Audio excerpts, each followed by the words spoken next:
The royal class was the special class within the temple, an educational institution tasked with nurturing talents from all over the empire. The entire class was made up of outstanding individuals with unique talents and abilities. They were the most promising students in the empire. In other words, they made up about 0.1% of the elite. That was the kind of class it was. And in Class A, there was someone named Reinhard, who held the number 11. Even so, he was confused, unsure if he was seeing things right, and how all of this had happened so suddenly. The concept of infinite aptitude was strange. They didn't understand how someone could enter the royal class based solely on aptitude. They had never seen anyone like him before. They welcomed the boy named Reinhard. It seemed like he had entered a monstrous class and felt disheartened because of it. He had become the 17-year-old son of the Demon King due to the crimes he had committed in his previous life. He was a 30-year-old man, but had now just enrolled in an academy, aiming to survive until the end in that world destined to collapse. He had to be cautious of those who would try to stop him, but Reinhard felt like he had no choice but to try. He needed to grow stronger to survive, and to do that, he had to earn achievement points. Either way, this was the world inside the novel he himself had written. That's when the system added a new event, asking him to give it his all in order to survive until the end of that novel. In the past, a long war that decided the fate of humans and demons was known as the Demonic World War. This war between the races ended when the hero Artorias defeated the great demon King Valia in a grand battle. With the demon king's death, peace finally came. By having gone through such a long and difficult war, they had to make great efforts to nurture talents and also to find the heroes of the next generation. Thus, the Academy for Talented People across the empire was founded. This institution was called the Special Educational Temple. The royal class was a special class composed of great talents within a school already full of gifted individuals. In this class, there was Ludwig, a boy who was fair and hot-tempered, but always ranked last. It was a fantasy action novel set inside the temple and could currently be read on Kakao page. But the comments always said it was a bad story. Readers were patient, but eventually started dropping it and telling the author to stop. They judged it as boring and childish. All the girls in the novel seemed blind, and readers wondered how they kept falling for such a dumb protagonist. They claimed the author didn't know how to write. It was obvious he wasn't following any basic storyline, and some even wanted to rewrite it themselves. While the author read those hate comments on his novel, he ended up dying from high blood pressure due to stress. Later, an agent from the Soul Management Department of Hell, the Reaper Kim, declared it had been a spontaneous cardiac arrest caused by hypertension. Therefore, now that he had just died, he had to review the documents once Kim finished confirming his status. The protagonist didn't know if it was a joke or not. He had literally died because his blood pressure spiked while reading hate comments on his own work. Cyan Kim asked how many times she would have to explain. It seemed like he still hadn't understood even after looking at his own body. But it was true. Even though the protagonist didn't want to believe it, it was simply the truth. He was looking at his own body on the table. He remembered passing out, but if that was his last memory before death, it felt a little depressing and pathetic. Kim said that now that he had finished processing what happened, he should hurry and make his choice as she was busy and had to move things along. It was a shock to have died so suddenly, but now he was being forced into making a bizarre decision just as abruptly. That's what the Reaper had explained. When a person dies to go to heaven, they first have to atone for their sins, and the sin he committed was dropping several series and writing stories with terrible continuity. He had lived as a writer. He wasn't awful. He'd managed to live solely off writing despite everything. So the crimes he had committed were about how irresponsibly and frequently he abandoned his own series. He'd get tired of his poorly written stories easily and start new ones as if nothing had happened. But he was a jerk. He always started writing a new novel under a different account. The problem now was that everyone had to atone for their sins in different ways. But he didn't understand if that really counted. Even if he wasn't proud of the things he did, he couldn't grasp how that could be a sin. The Reaper replied that it was a rather small sin in terms of the impact it had on a single individual. The problem was that it happened many times to many people, so the scale of this problem was astronomical. The protagonist couldn't understand what kind of system this was. It seemed that this irresponsible writer needed to atone for his sins. To do so, he would have to choose one of his completed novels to be placed into at random, becoming one of its many characters, and then he'd have to survive until the end. The moment this situation was presented, the protagonist immediately felt like it was a real-life isekai. He wanted to scream, but Kim smiled because it was hilarious when someone got a one-way ticket straight to hell. Besides, this was his own novel, so he could know the whole story without needing to worry too much. They actually felt more like a reward than a punishment, and the protagonist responded that it really depended on the novel. No matter how much he thought about it, all the novels he had written so far had no happy endings whatsoever. In the list of his completed works, there was first The City of the Dead. It was a zombie apocalypse, so he could bet he'd end up zombie food in no time within that universe. The second was surviving in a ruined world, a post-apocalyptic survival story. There was no way he'd make it through that, considering he died reading hate comments online. The third was called The Hunter Became a Manager, a modern action story about monster hunters. There was a good chance that instead of becoming a hunter, he'd just be some nobody who got destroyed by a monster without being able to do anything. The fourth option was somehow the game became reality, but in it, he was just a janitor. The title already said a lot about the story. It was a fantasy dungeon game, and right at the start, 90% of humanity dies during a process the system uses to take over reality. The protagonist simply had no confidence he could survive in any of his completed novels. Among those options, it seemed like only one might be feasible. The Demon King is Dead, a slice-of-life school story with a fantasy backdrop. It was a relatively calm story that he wrote after getting tired of only writing intense novels, and for now, it was his best option.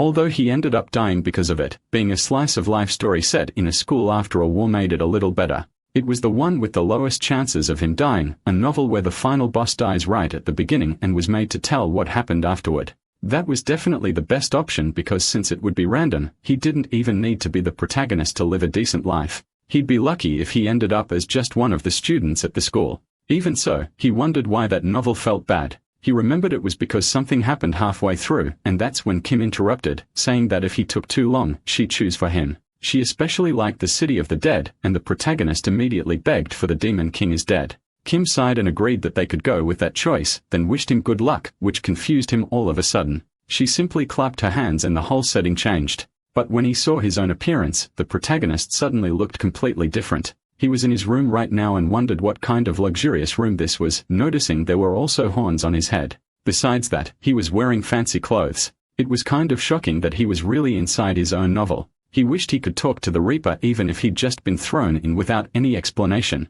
Suddenly, he was caught off guard because his status window appeared in front of his eyes. He couldn't understand what kind of cliché development this was. It said his name was Valia Jr., had standard attributes, and his race was Archdemon. He had no talents and possessed the demon domination skill. The protagonist couldn't understand anything.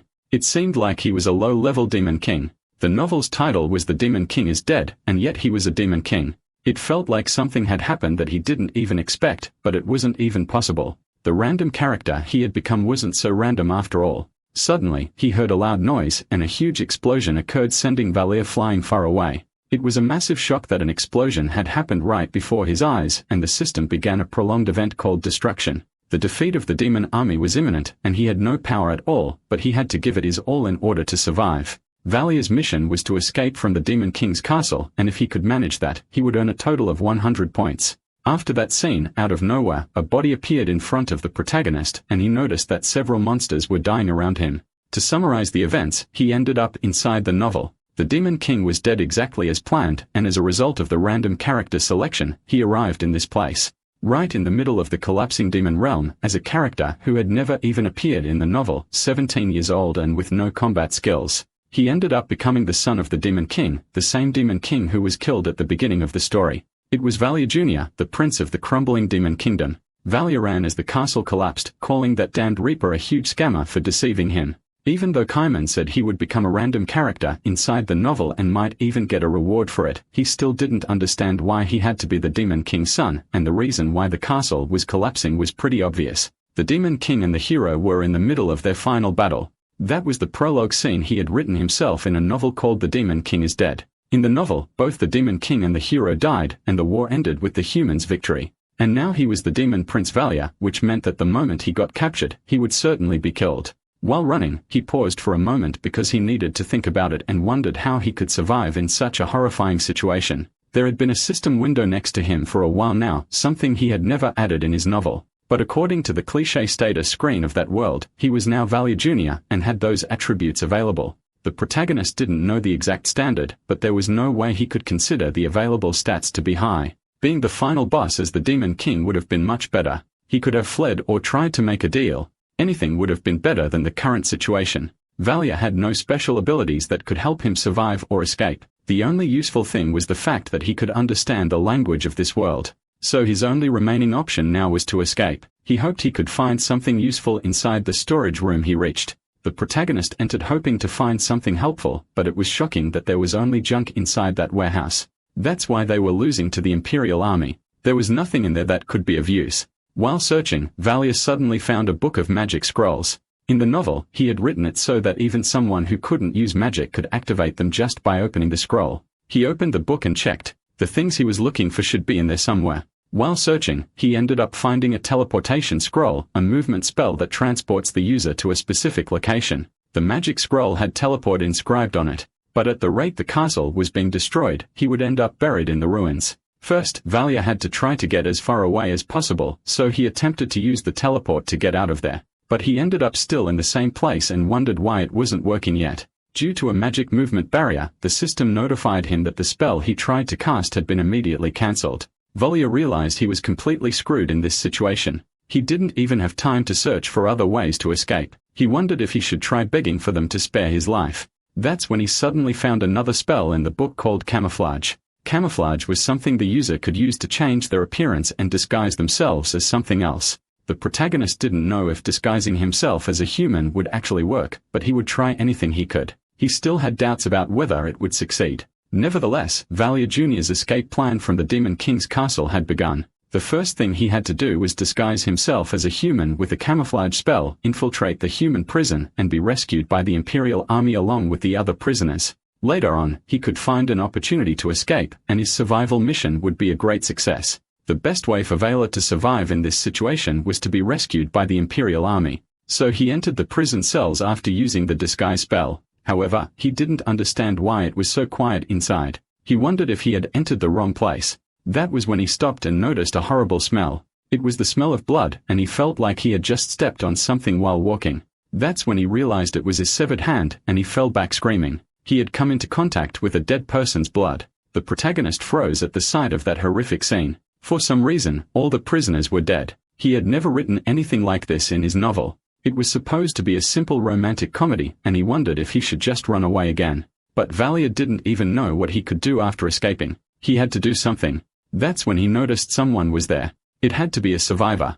A bit nervous, the protagonist approached and asked if the person was okay. He realized it was a girl sitting beside someone lying on the ground. It looked like the girl was a child who was terrified and shrank back when she saw the protagonist approaching. He apologized for scaring her, saying it was because they were prisoners, and asked if she was all right. He sighed in relief seeing that she seemed unharmed, but it looked like the person lying beside her was likely a relative. So he told her not to worry, he would be rescued soon, and asked if she wanted to wait with him if that was okay. But she stayed silent, staring intensely at Valia. He realized he may have crossed the line. It seemed like she found him suspicious. He laughed nervously because he was actually scared out of his mind. This was the Demon King's castle after all. Maybe it was better if stuck together. The girl stared at him and began to tremble, and he quickly apologized, realizing he may have asked too much, but still tried to explain himself. She wiped the tears from her face and finally said it was okay, asking him to sit beside her. But in truth, Valia felt that the situation was a little strange, and she commented on how calm he seemed. That made the protagonist let out a nervous laugh, replying that was terrifying for him too, honestly, which wasn't a lie. He really was scared. After all, his plan failed, he'd be killed or captured instantly. Instantly. It wasn't like he had other options. If he was going to fail, so be it. But then he noticed something in his cloak when he touched it. He realized there was something inside. Earlier, Valia had found it in the pocket of the clothes he had been wearing and kept it with him. At the moment, he wasn't hungry enough to eat those biscuits, and he started talking to the girl who had picked it up a little earlier. He asked if she wanted to share an offer to the biscuit. She accepted after a brief moment of surprise. Valia was surprised. She must have been starving after being trapped here all this time. But for some reason, she was eating very little. He wondered if maybe she didn't like biscuits, and he said they just needed to wait a bit longer. The Imperial army should be coming to rescue them. Suddenly, they heard a voice shouting that the prison cells had been found, and Valia froze as he realized the men have finally arrived. Several men stormed into the cells and approached the two of them. One man widened his eyes in shock upon seeing them. He was stunned. Valia didn't understand why they were reacting like that just because they had found some prisoners. Their reactions were a bit strange. Then the man knelt down, begging for Her Imperial Majesty to punish him for not arriving sooner to save her life. The protagonist turned around shocked as he realized that the old man had just bowed to the girl and called her Her Imperial Majesty. That girl was the first Imperial Princess of the Guardius Empire, Charlotte de Guardius, and she had been placed there in the cells. In the end, the protagonist's mission to survive was a success, and he had completed the prologue, receiving 100 achievement points.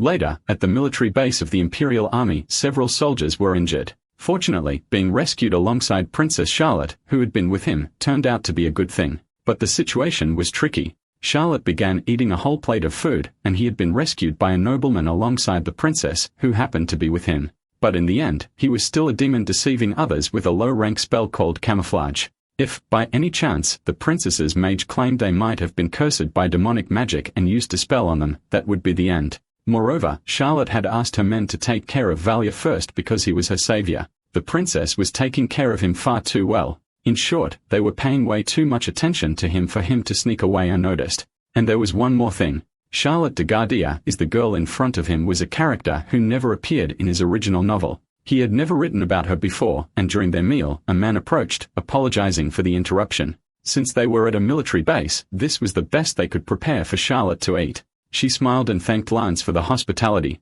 Lance thanked her for understanding and said that as soon as Duke Solarian arrived, they would take her back to the Imperial Palace. Trella thanked them, saying it was a relief, then smiled and thanked the protagonist for what he had done for her in the cell. Valliard didn't feel like he had done anything, and Astaric just being there had brought her some relief. Even so, the princess insisted that he had helped her a lot, and in return, she wanted to bring him safely to his hometown and asked him its name. Valia got nervous and wondered how he should answer that. A hometown, a region, he wasn't even sure if he had anything like that. He couldn't remember anything of the sort. However, Valia felt a deep stare aim at him. That's when he noticed that it was Lance looking at him with a terrifying expression. So Valia answered that he didn't remember anything. Lance was staring like he was about to kill him just because he took too long to respond, so he decided to make something up.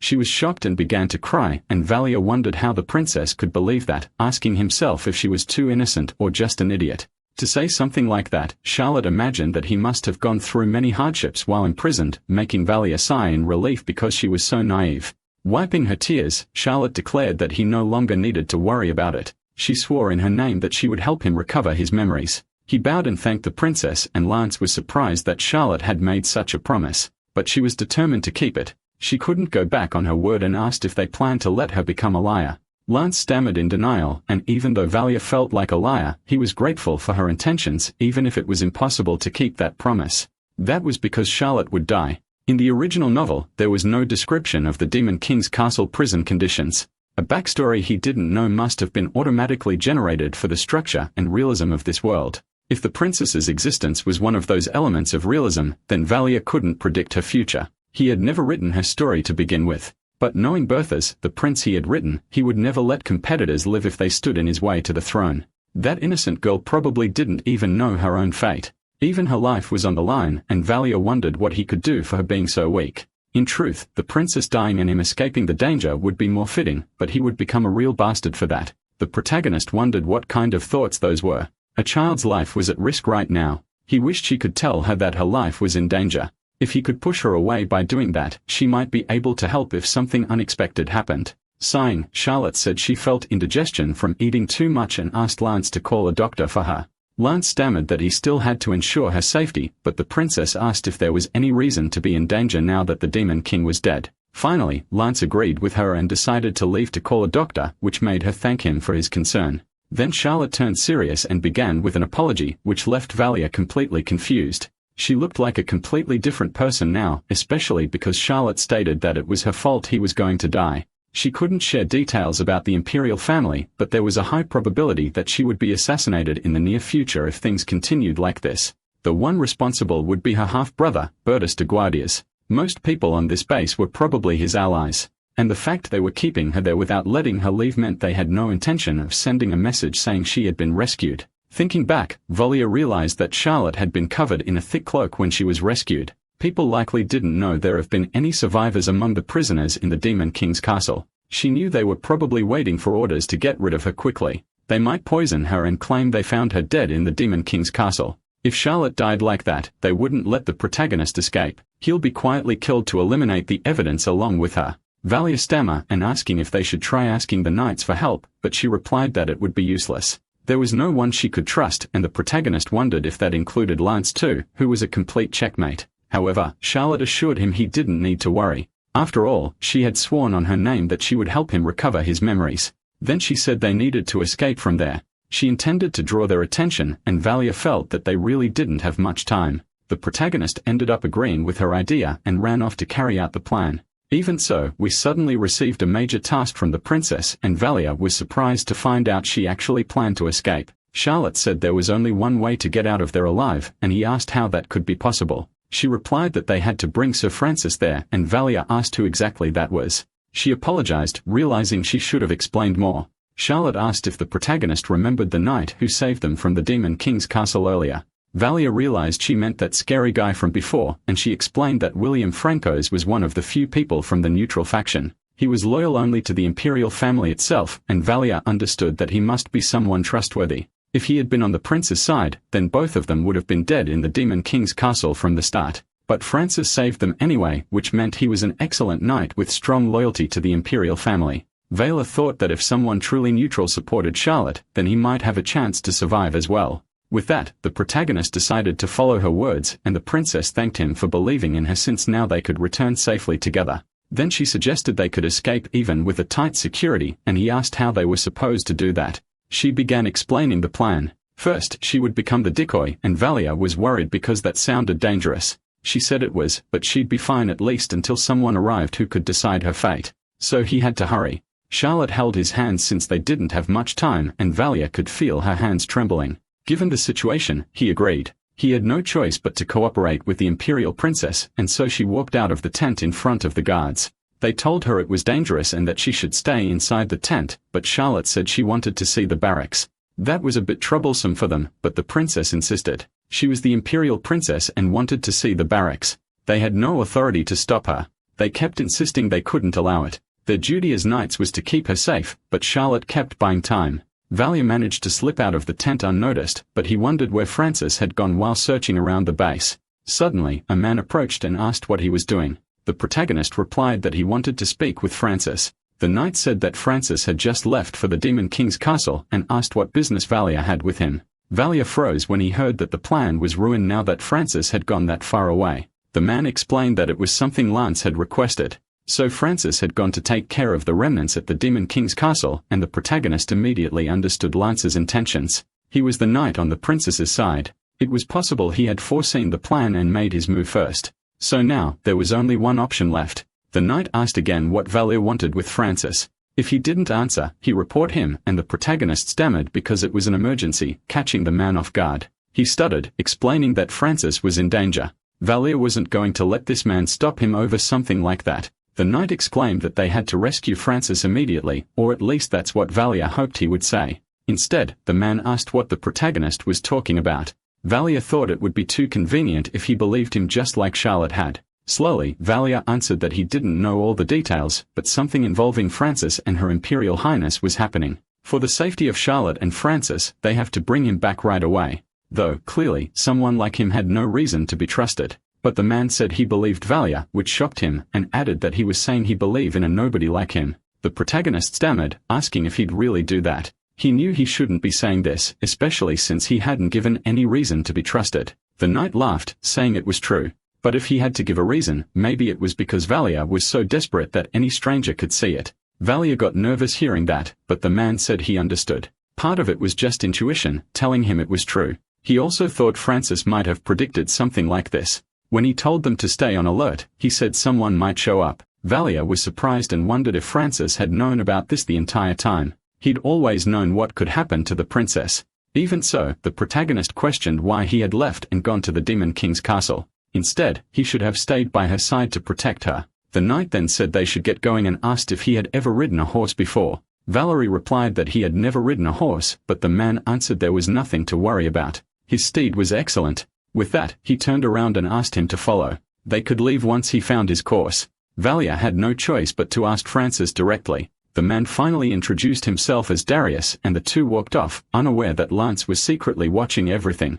Darius rode with Valia on his course, and on the way, he saw a demon being thrown into a cage by other men. The protagonist wondered why there were other demons, so Valia asked Darius about it while they continued riding. He asked why there were demons by the roadside, and Darius replied that they were prisoners. After all, there had been a battle there. If they had been captured, they were either defeated soldiers or non-combatants. All of them were being imprisoned. They were still investigating the areas around the Demon King's castle, and once they returned to headquarters, all of them would be executed. So there was no need to worry, and Vela replied that he understood, realizing that if he had turned himself in, this would have happened to him too. Soon, they were nearly there and would be getting off the horse. It didn't take long before a few other knights noticed them approaching. One of them asked who the two were, and Darius greeted them by introducing himself as the leader of the 3rd platoon of the 11th squad of the 4th regiment of knights from the 1st corps. The knight asked when brought Darius there. He replied that Valia had something important to say to Francis, and so he had brought him. Since it was a confidential matter, he brought him to speak with Francis directly. The knight grew nervous upon hearing that. After all, they had just received a report saying that Francis had died in battle against the remaining demons. Valia froze, shocked by what he had just heard, and they murmured that was truly a shame that he had been lost. If that were the case, there was no one left who would stand by the princess now. The knight asked if the message was something he should know. Valia denied it, saying it was a personal matter to discuss with Francis, and the man turned them away, saying this wasn't a place for outsiders, if that was the case. Diagris thanked him, but Valia began to panic. He realized things had been going far too well and now understood the reason why. Francis being killed by rebellious demons was clearly a lie. Bertus wanted to end Charlotte's life. He wanted to cover up the fact that she had survived the Demon King's castle. So just as Charlotte had said, he would want to erase all possible evidence, even if it meant killing everyone who knew she was still alive, and that would include Francis as well. Therefore, Francis had been taken to the Demon King's castle and assassinated. Valia worried about what was coming for Charlotte, but didn't want to give up. He needed to think about what to do now.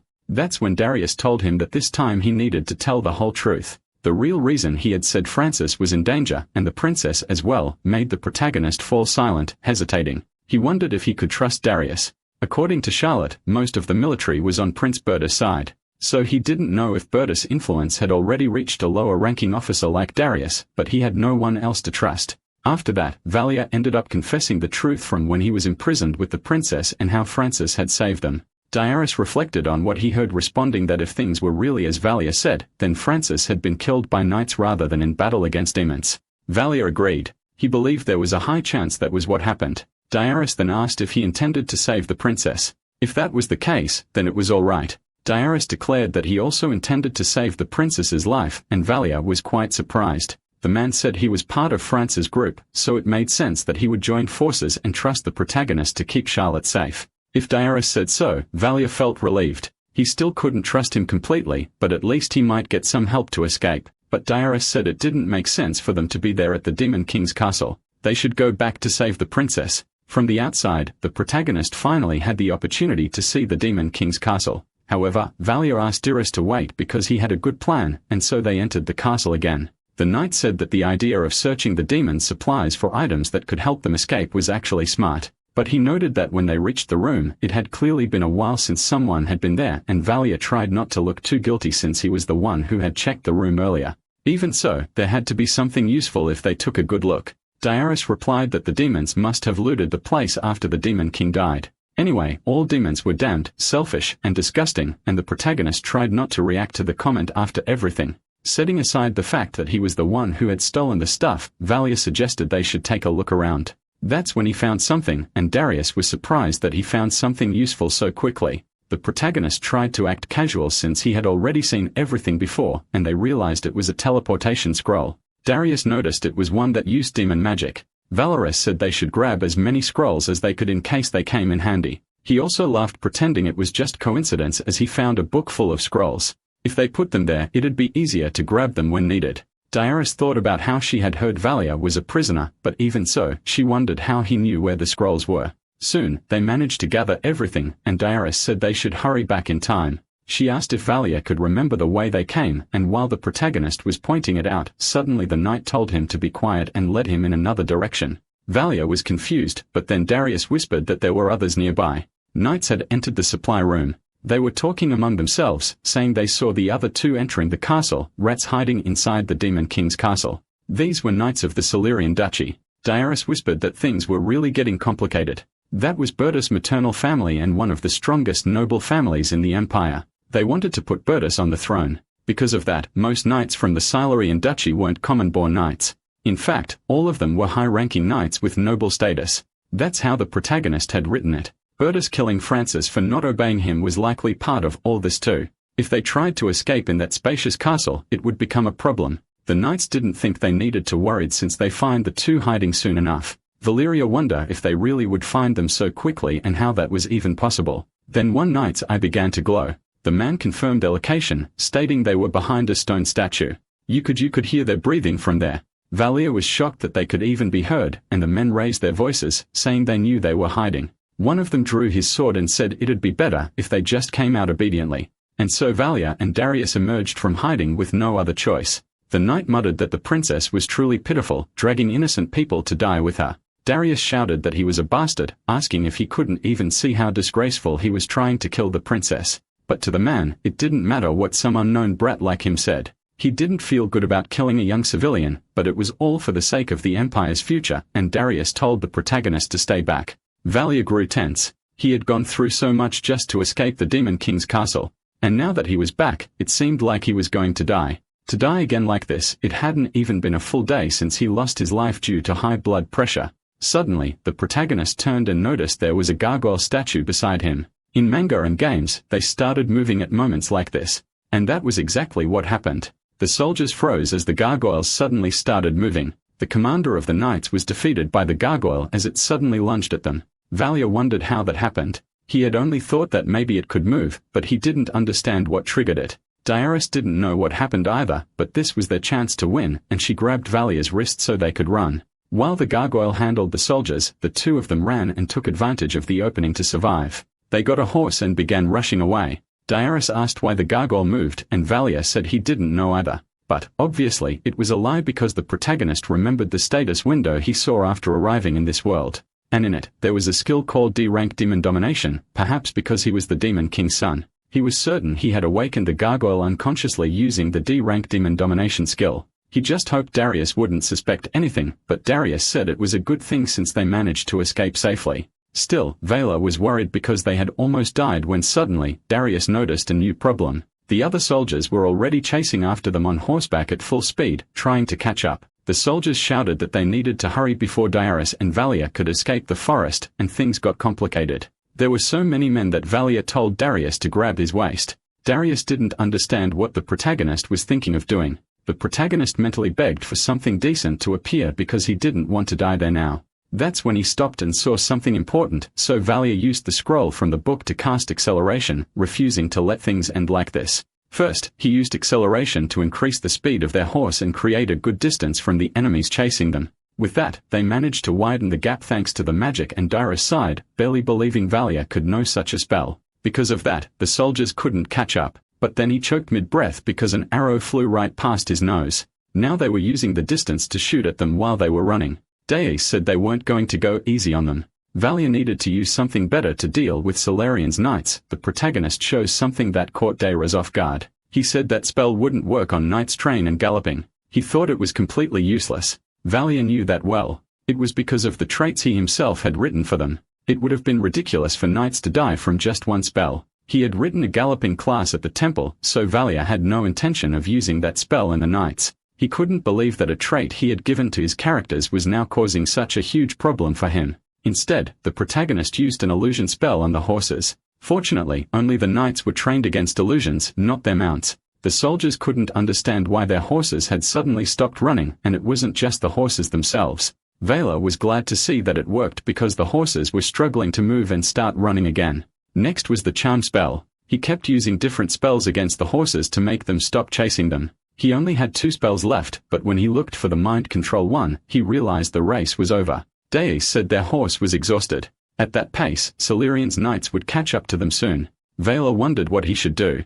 That's when he saw something ahead of them, imprisoned demons nearby. They had been captured after the Demon King's army was defeated, but that he felt a strange sensation. It was the same as when he had moved the gargoyle, and within seconds, one of the demons broke the chains that were restraining them. Darius was shocked, wondering what was wrong with that orc since it was running toward them, worried they were about to die. But the orc ran right past them and charged toward the men who were still chasing them. The soldiers wondered how the prisoners managed to escape when there were supposed to be guards watching them. But it didn't take long before the orc started killing the soldiers. They shouted at it to get out of their way. Valia said they should take this chance to escape, and Darius agreed, riding off again on his horse. The protagonist was relieved it had worked. The demon domination skill had activated, and now they could escape. Darius just remained silent watching. It was strange. They kept receiving help from demons in moments of danger far too often to be coincidence. Even so, Dyrus felt it was still too early to start suspecting the protagonist. First, he needed to focus on saving the princess.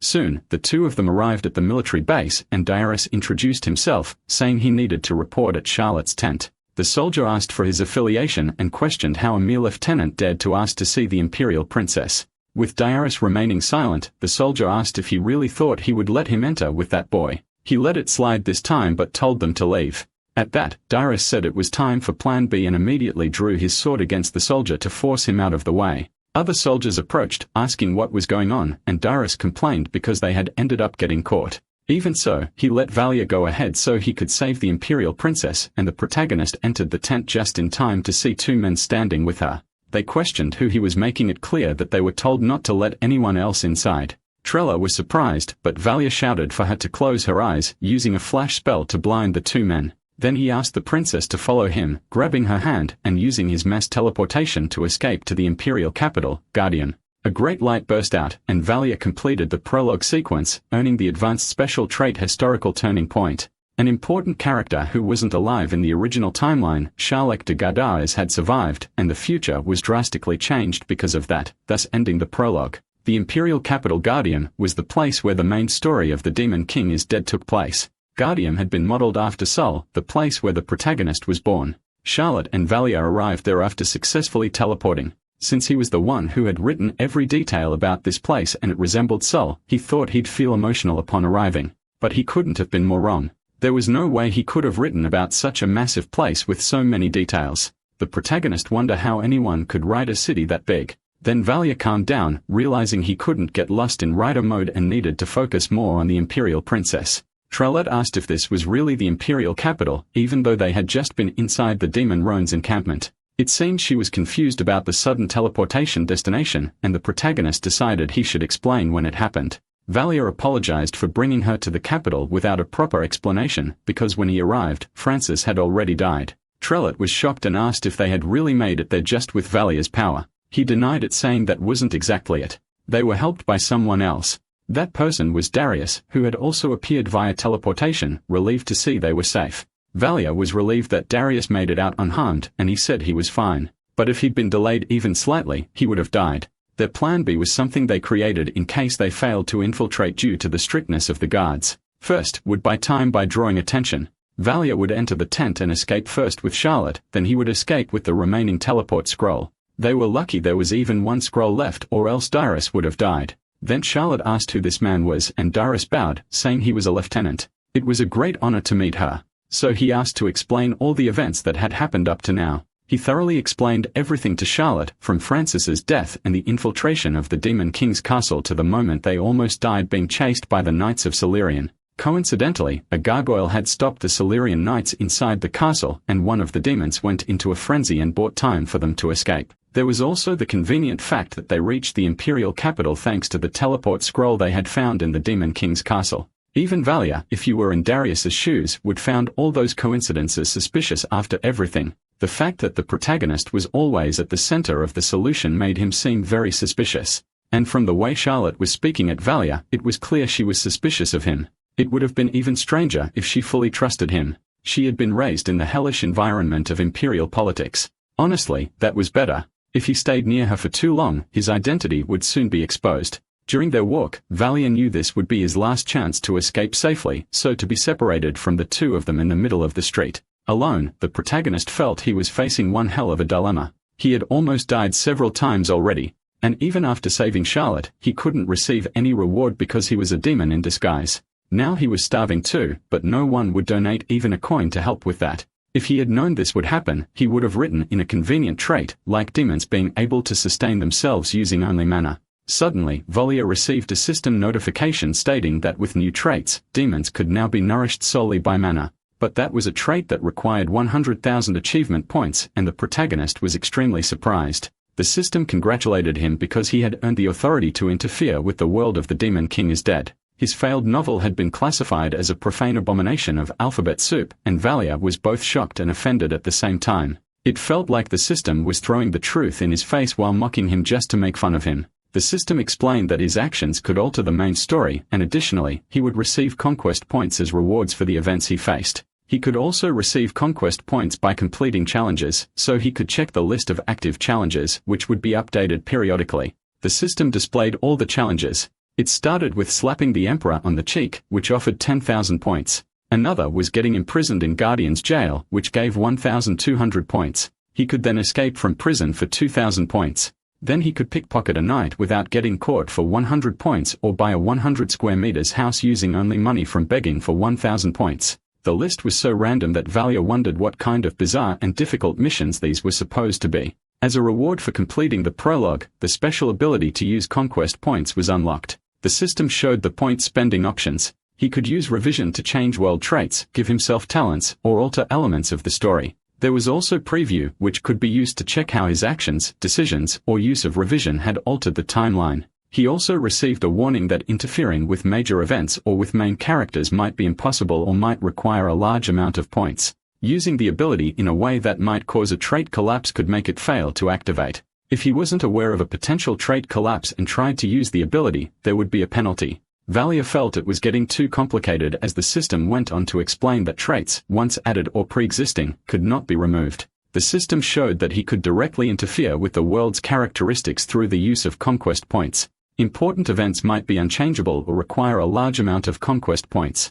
An ability could not be used to cause a collapse of traits. Attempts to force such an outcome would be penalized. It also offered a summary for the idiot who didn't like to read despite being a writer, and once again, Valia was frustrated with the sarcastic system. But it didn't matter now, he needed to stay calm. It might be complicated, but this seemed like an overpowered ability that could be useful to stay alive. He had few points and needed to check what he could do now. Then suddenly, the system asked if he wanted to view the writer's advice. He could choose between clear advice and vague advice and ask what the difference between them was. The vague advice asked how so many people were kidnapped in the Demon King's castle, and Valia had no idea what that meant since it sounded like a riddle. He had wasted 150 points for nothing, while the clear advice told him to go straight to the magic item shop. Now that was decent advice, at least he could trust that. So far, the system had been suggesting he support himself by selling the scrolls he had. It seemed to be suggesting he make quick money using the magic scrolls he took from the castle. But that wasn't quite.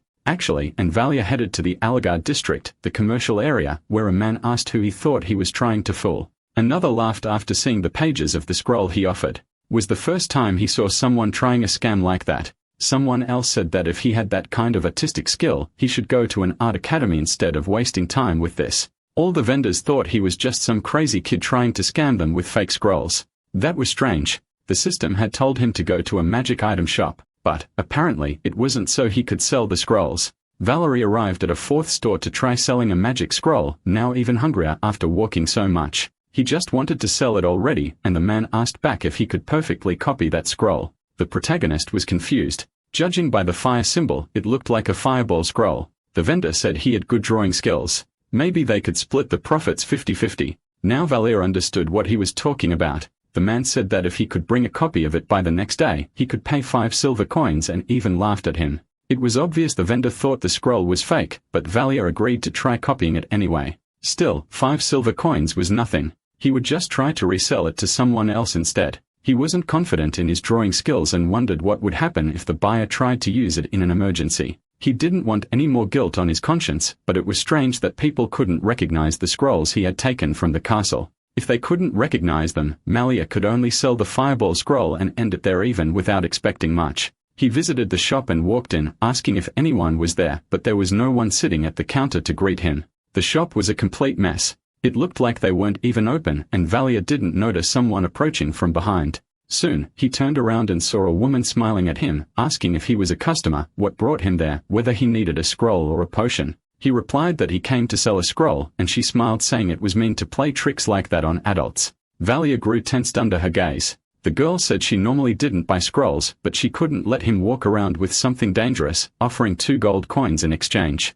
That's when she paused and asked him to tell the truth, and Valia didn't understand what she meant. Until she asked where he got that scroll. It was a magical formula used only by demons. The protagonist froze, realizing she was pressing him even more, demanding to know why he had it. The magic itself existed, he knew that, but how it existed was something even the protagonist couldn't explain. How the spell was activated and the casting method were details he hadn't specifically configured in that novel. So there shouldn't have been a way to distinguish a human magical formula from a demonic one just by looking at it like that. Since the other merchants weren't mags and knew nothing about demonic magic, they just assumed it was a faulty version. But the woman in front of him had realized the truth and was demanding that Valia answer her questions properly. She kept pressing, asking where he had obtained that scroll, and the protagonist found himself completely cornered. For some reason, the woman was so obsessively persistent that he didn't even know how to respond anymore. So he whispered toward the notification window, asking if it could make the girl ignore the scroll now. And the notification said the setting would cost 3,000 points.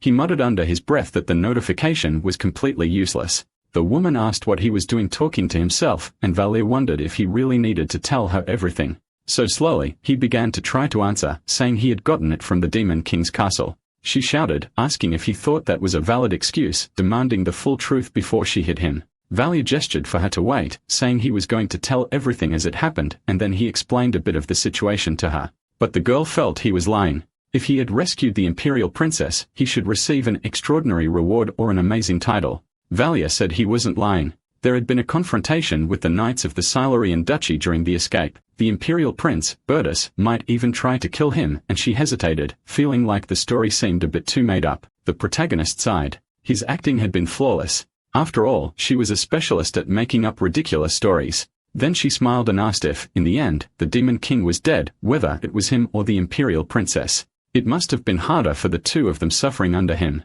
She suddenly hugged him, saying Valia must have worked really hard up to now, and he grew nervous, not knowing what was going on. Honestly, Valia said he didn't really remember it all that well, so it was fine, but he was still hungry and was a bit awkward. So he just wanted to leave already. Then she said he might still be carrying some sort of curse from the Demon King's castle and asked to use Dispel Curse on him. He were nervous as she asked him to wait there for a moment, but he wanted her to wait a moment. That's because if that girl dispelled the magic he had cast on himself, he would be exposed as a demon. While Valia kept begging her to wait, she simply cast the spell and revealed his true identity as a demon.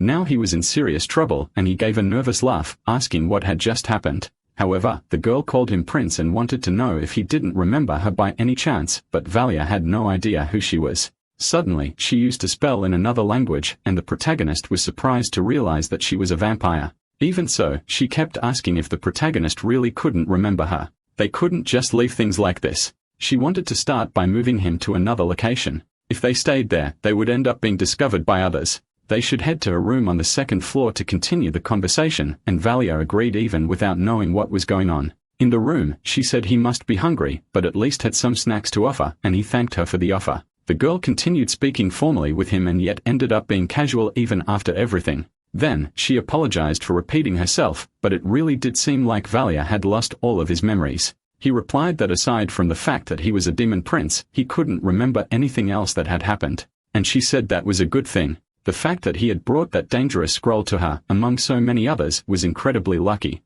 So she bowed to properly introduce herself, saying she was a member of the infiltration squad and guardian from the Demon King's army. She was Tuesday Alaris. Alaris declared that she would begin serving him from now on, and Vaila wondered if he had set any of this up beforehand. He thought it was all new. Vaila had been wondering earlier and asked why a vampire would live in such a sunny place with so many people. Smiling, Alaris said she had to live in a lot that included a shop to save on rent, so she didn't really have a choice.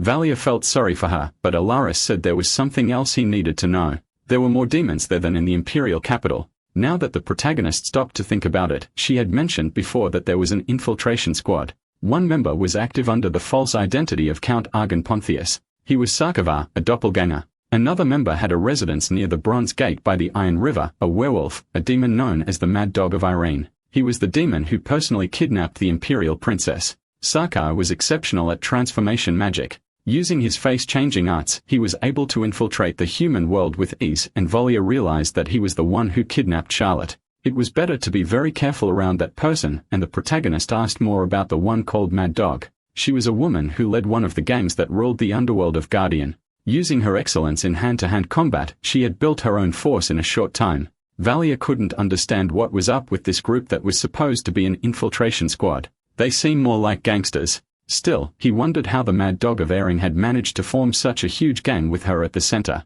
Elaris explained that currently, she was in charge of funding the infiltration squad during this period. At least Valia acknowledged that she was the leader of a major gang, and he asked what the best method to make money would be. Elaris slowly said she made money selling candy to people, and the protagonist choked. They were all just a bunch of criminals in the end. Ultimately, Elaris sighed because Valia had forgotten everything that had happened, but he himself was somewhat frustrated with the situation. Even so, she was relieved because the prince was safe. They could rebuild the demon world. But Valia refused. He had no interest in rebuilding the demon world at all. If it recreated the demon world, what would come next would obviously be another war with humans. Even though he had only seen the war once, it was horrible enough that he never wanted anything like that again. And in the current situation, simply mobilizing the demons again would be an act of self-destruction. There was nothing they could do. Alaris asked how Valaris could say something like that. He should rebuild the demon world as the demon prince for the future of the demon race. But Valaris stated that the demon world was over, so he had no intention of becoming king of a nation that didn't even exist. Following that logic, Alaris should also stop acting like a servant of a dead nation, which left her silent. Slowly, she agreed and apologized for taking such a shameful stance. He must be very tired, so he should focus on resting for now. Before Valaris could say anything, she simply left the room. He wondered if he had been too harsh saying those things. Now, Elris, just for a moment, had looked vaguely happy, but he didn't understand what was going on. Elris, as a vampire, seemed like some kind of noble of the night. Seeing her like that, Valia felt that she was incredibly beautiful. In the middle of the night, the protagonist called out to her and also asked her not to call them prince anymore, which made Ellis apologize. In truth, he was curious to know what kind of person he used to be, and she was surprised by the sudden question. Stammering, she said that, of course, he was great, a source of great pride for all demons. But from her reaction, Valia knew something was off. Instead, Valia said he could let that go for now because he intended to sleep. They had agreed to meet the other two members of the infiltration squad the next day. Then he realized that if he slept on the bed, she'd have nowhere to lie down, but it didn't take long before she lay down next to him. It was a sudden development. Elaris hadn't mentioned anything about sharing a bed like this. Since his reincarnation, he thought everything had been awful. But right now, it wasn't so bad, and he even celebrated a little for being the Demon King. Dawn came and Valia left with Elaris to begin their infiltration. The capital was extremely noisy. The resurrection of the princess, the soldier's sacrifice, and the death of the demon. Of course, they wouldn't stop shouting in celebration. The war was over. Everyone celebrated in the streets, shouting for the sake of the Empire and the Imperial princess. Meanwhile, the two turned their backs to the crowd to catch the Mana train. That was from the Aligar district, and they began heading south, moving toward the Bronze Gate. Thanks to making the character an opportunist, they didn't have to walk all the way from Yongsan Station to the express bus terminal to Banpo Hangang Park. Now they had reached the lower part of the Bronze Gate, and Vela had to admit it was truly a den of beggars. But Alaris said they had no other option. They were going to meet the king of the beggars and headed near the sewers. Meanwhile, inside the sewers, someone could already sense something approaching as Ilaris and Valia walked in. She warned him to be careful since it was still quite dark, and soon someone stood up, recognizing that Ilaris had arrived. The person who appeared was Loya, who bowed to the protagonist and greeted the prince, who stammered out a greeting in return. She was a girl, but he figured they'd never said the prince was a guy, so he should have expected something like this. Loya asked if Sakava was coming too, and Alaris nodded. He was a busy noble and had only given them notice in advance. The prince had lost all his memories except for who he was, and Loya asked if that was really true. Valia confirmed it. Even so, Loya sighed, saying it was a relief, but the protagonist didn't understand why she reacted that way. At the very least, he wouldn't order Loya to pull up her skirt and act like a dog like he used to, and Valia wondered what kind of person this character used to be. Alaris laughed, saying it seemed like Loya secretly enjoyed it, and Loya nervously told her to shut up, claiming she'd never said anything like that. Valia realized he must have been a real scumbag in the past, but it was a shame he couldn't remember any of it, so he apologized. Still, she replied that it was okay. Valia said he knew the past couldn't be erased, but they could try to do better from now on. When he extended his hand, Loya offered hers, and Valia felt like it was her way of offering her paw like a dog, which made Loya yank her hand back with an embarrassed shout, prompting Ellis to laugh because it had really been instinctive. Despite that, Valia said it was fine. He'd be more careful not to provoke her too much even if Loya kept doing things like that. Suddenly, they heard a voice and saw someone running and shouting because he had just seen that the prince was alive. He ran straight at Valia and hugged him so tightly that Valia nearly fell to the ground from the force of the impact. Sako cried, saying he'd been terrified this whole time, and Loya was shocked that he had run so hard. He was out of breath. Sako wept, saying that the great and mighty demon Prince Valia Jr. had to stop the impure humans. Valia could barely breathe and asked him to let go. Then he remembered Alaris' earlier warning to be careful with this guy. With absolute loyalty to the Demon King and the Demon Realm, he was more than ready to sacrifice his soul to rebuild the Demon Kingdom. As Valia tried to pull away, Lawyer grabbed Sakavara by the hair to make him back off once and for all. After everyone stepped back, they sat down to talk, and Sakavara stated that Valia had to rebuild the Demon Kingdom because it had been destroyed. Sakavara declared that he should avenge the fallen king and build an even greater and more powerful Demon Realm. But lawyers said all of that was nonsense and told him to shut up once and for all, and Valia sighed her demand. Still, he was just a useless little kid for such a grand dream. But Sakavara asked what he meant by that. Because he was the greatest and most powerful archdemon ruling over all demons, and Valia asked what was so impressive about that. The three of them fell silent at that while Sakavara continued praising the Archman endlessly until Ilaris cut him off to speak again. She explained that in the dark land where they had lived, it had been a relentless war zone where blood never dried. A long time ago, humans had begun to form nations to change that, but without considering uniting, they were different races and the demons were destroying themselves.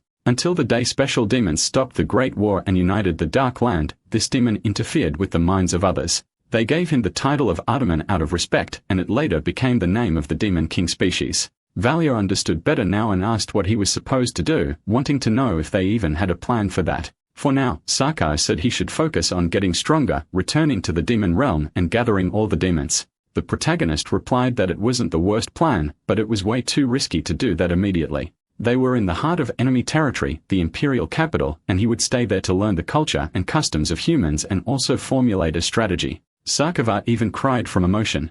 As expected of Valia, he couldn't hold back his tears at the prince's bravery. In reality, it was because there were mana trains and human society was much more convenient for getting things done. That's when Sakavara claimed he had a brilliant new idea and suggested Valia enroll in the Empire's educational institution called the Temple. Valia asked what kind of nonsense that was, but Lawyer and Sakigara seemed to be understanding each other somehow. He could get stronger and plant the seeds of vengeance inside the temple school where the Empire's prodigies were trained. But Valia couldn't get out of this so easily, so he needed Ilaris's help, who immediately replied that it was a great idea. Stammering, Valia said this was a problem because they didn't even know what would happen there. It would be dangerous if his identity were revealed. However, Sakigara replied that was fine because with the doppelganger's ring he was offering, Valia could change his appearance whenever he wanted. The demon realm was now in his hands, and Valia felt pressured by the intense gaze coming from Sakigara. And so it was decided the protagonist would go to the temple school using the false identity given to him by Ilaris and Sakigara. But there was a possibility of an investigation into the victims of Charlotte's kidnapping after the princess's return. As a precaution, Lawyer went to see Daebun, someone else who would help them, and Daebun shook hands with the person who came in with Lawyer. He asked what his name was, and now Valia had become Ranhara, the blonde-haired boy. Ilaris explained there was a risk of exposure if he used the name of the deceased Demon King. Lawyer asked if he could use the name Screams of Hell. Sakador replied that was too perverted. Maybe even Great King, and Ilaris responded that his real name would sound far less suspicious than those awful suggestions. Valia told them to stop or they'd never be done and suggested the name Reinhard instead. He would change his appearance using the doppelganger ring, and so he had a new and false identity and appearance. With Lawyer's help, he would attend the temple school. Lawyer had mentioned it before. She would take him to get his new identity the next day. Daebun already knew she wanted to take him to the temple. Lawyer agreed, explaining she wanted to help that guy get established in life. Daebun understood her intention, but still he asked how they planned to pay the tuition, which caught Lawyer off guard because she hadn't thought about that. Daebun said that with their current income, they couldn't afford the temple school's tuition under these circumstances. Valia realized he had completely forgotten. It would be impossible for those beggars to afford a year of temple school tuition as they were now. The most prestigious educational center on the continent, that was the Temple School of Guardian, as it was widely known, a place where children of noble families came to study. If the tuition for a year of the temple school were converted into dollars, it would be at least around 100,000. Lawyer sighed, it seemed they couldn't afford it with what they were earning now. If they reduced how much was being paid to the gang, maybe things could be rearranged. Valia wondered how they could even call it a gang budget when all they did was sell candy. He'd have to check into that later. Lawyer had said many times before that if they did that, they have to shut down the shop, and Daebun felt there was no other way to resolve this. So Valia asked them to just pay for one semester of tuition, and Lawyer asked if he was thinking of applying for a scholarship or something like that. And he agreed there was something like that. Now that the hero was dead, the Empire would start looking for the second or third hero. So if he became talented, they might cover the tuition. In fact, if someone was very talented, the temple school would pay the tuition regardless. It didn't matter whether they were looking for a hero or not, and even if he was a low-level demon, he was still an archman. Vela said that as long as he trained hard there, he was sure he'd be able to gain at least one talent, and Lawyer replied that it was good to have such confidence. If the worst happened, he could always create a talent using his achievement points. Dae-bun replied that even so, it was still complicated. They couldn't avoid the fact that their funds weren't enough to cover the tuition right now. Besides, people didn't come to the Bronze Gate Bridge as much anymore. That was why their income was steadily declining, and Valia asked if they couldn't just change their way of thinking. Davun asked if he had another idea in mind. If customers didn't come to them, then maybe they could go to the customers. A place where many people came and went and somewhere you could escape easily if something went wrong. The Manor Train. If they could sell toys there, the children would cry and throw tantrums to the point where the parents would have no choice but to buy one for them, no matter how defective they were. And Lawyer was impressed. It really was clever, even Dae-bun agreed. He said Lawyer had a good eye for things and thought Valia had a bright future ahead of him, asking him to make sure he got into the temple school. Valia felt like Lawyer was about to call him a bastard for that. He couldn't let that happen and wondered if he should teach her a lesson. Instead, Valia offered his hand and said they should do their best. It didn't take long before Lawyer acted like a dog again and created that weird and awkward scene. Leaving aside the scene with Lawyer, late at night, everyone gathered to drink and enjoy the evening while the protagonist remained in disguise. They talked about how Lawyer praised Valia a lot, and he replied that he was really happy to hear that. Devon said they should raise a toast in the name of the new family member, the one known as Reinhard. They all toasted to the new addition amidst all the mess of drinking and throwing up until the protagonist asked who the gang members he had mentioned earlier were. Davin laughed and said it was them. Valia thought about it for a moment, but it really didn't make any sense.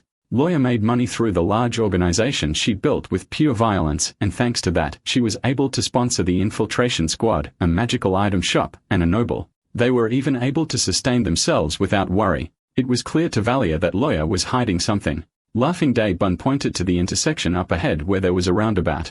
That was why they were called the Roundabout Gang. The protagonist laughed when he realized they had based it on something like that, but he still intended to figure out what they were really hiding. Leaving the bad name aside, suddenly, Lawyer appeared to scold them, asking if they had really given him alcohol like that. Lawyer questioned Dae-bun, who froze in fear at the sight of her terrifying aura and asked what he was doing there. Valia felt like it really was a bad moment. He ended up being dragged by the collar by Lawyer straight to the interrogation room. Devon left Valia in the girl's hands as he was dragged away. She complained that she couldn't even take her eyes off him for 1 second. Lawyer asked what he planned to do if he got drunk and did something stupid while out of their reach. Lawyer started saying that he couldn't do things like that, but it was Valia who interrupted to ask something. It must be pretty hard to sponsor both the infiltration team's activities and the temple school tuition, especially with just one source of income, so she must have had another one to be able to manage all that. She hesitated in reply that she never said anything before because she thought the protagonist already knew.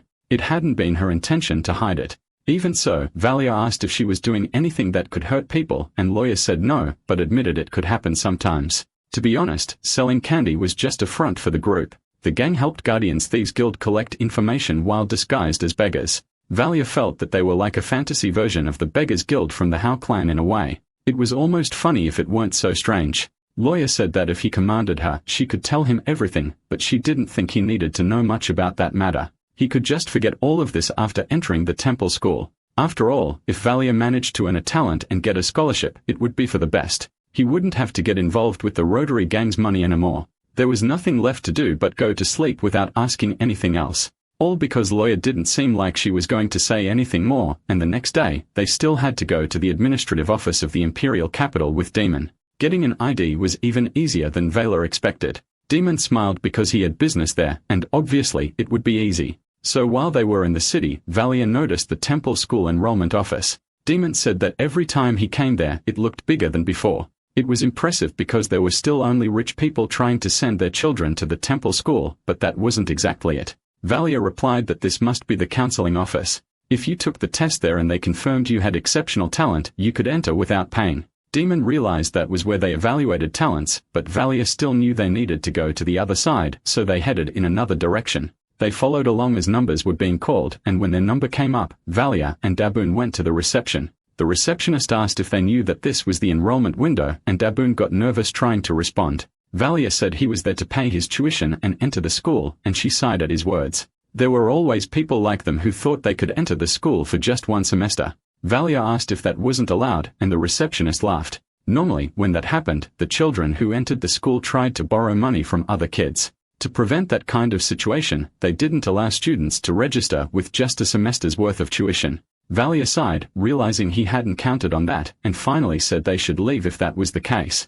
But Dae-bun said they could at least take the test. After all, Valia might be a genius or someone with supernatural power. Dae-bun asked if the test cost money, and the receptionist said that taking the test was still free. She ended up agreeing, like, not, they had come all this way, so they might as well take the test anyway. Still, Valia and Dae-bun talked. It felt like a waste of time, but Dae-bun felt it wasn't. They just had to do what they could. Valia felt like he was the one discouraged, and the receptionist told him to place his hand on the detector. That made the protagonist worry about the possibility of them finding out he was an Archimon due to his demon domination. There was no way that would happen, but just in case, he could use the ring at the exact moment. However, the receptionist was surprised by what was happening with the detector, and Valia grew worried, wondering if he should run away. Dae-bun asked what was wrong, and she apologized, saying her device seemed to be broken and she would go replace it. Then Dae-bun joked, asking if maybe something good was hidden inside him, and Valia laughed, saying there was nothing like that. For now, it didn't seem like they had discovered he was a demon. She just said she replaced the crystal ball. But to begin with, he knew his attributes better than anyone else, and soon she brought out another detector. This one was new. She checked that it was working properly this time, so things would probably go smoothly now. When Valia touched it, again, receptionist looked worried, and Demon asked what happened, wondering if it broke again. She found the situation odd. She was sure it should have been functioning normally. Then she asked Valia to hold it there for a moment, and he wondered if he had some sort of skill that could break devices or something like that. The one who just remained shocked by what she was seeing. It should have been impossible because the aptitude it showed was catching her attention. Aptitude was an inferior form of talent. It wasn't enough to call someone a peerless genius, but it could show that someone would achieve good results if they worked hard in that direction over time. Still, even though someone couldn't enter the school just with aptitude, they still told children their aptitude during evaluations as a service. But when she showed Valia the result, he was surprised. According to the test, he was born with an aptitude for all things in this world. According to the results, the protagonist was capable of using both divine magic and dark magic, something that had never happened before in the Empire. Dae-bun slapped Valia while laughing when he realized he had been right from the start, relieved to have hit the mark. However, this was a problem because it wasn't what the protagonist wanted, and later even Lawyer was shocked by the so-called infinite aptitude. Dae-bun praised it as amazing, saying they had a future elite member among them, and she made him shut up with a punch. But infinite aptitude felt to Valia like something the story needed to make sense. He could choose any path he wanted with his achievement points. He could specialize in close quarters combat, magic, or archery. Not only that, Valia could acquire any talent he wanted, and if he had enough achievement points, he could unlock it. That was why this world had given him aptitude in every field, and that was when someone approached him to talk again. It was Demon, who noticed he didn't look very happy after seeing the results, and Valia replied that he was happy. He just didn't want to be a burden to the group. And Demon bragged it was all thanks to him after all. Valia wouldn't have discovered his abilities otherwise. As Demon walked away feeling amazing, the protagonist realized he was finally reaching the main story. Valia had a plan to join the main storyline in the following semester. But the way things were going, he would be placed in the royal class immediately. The royal class was a special class in the temple, an elite class where all students received permanent scholarships. With their own extravagant dormitories and heavy financial support, they were geniuses who could attend any classes without restriction. They were known as the greatest talents of the Empire. Valia had planned to be a regular student for a semester and try to gather some achievement points. But the thought that they would put someone like him directly into Classa was something even he hadn't expected.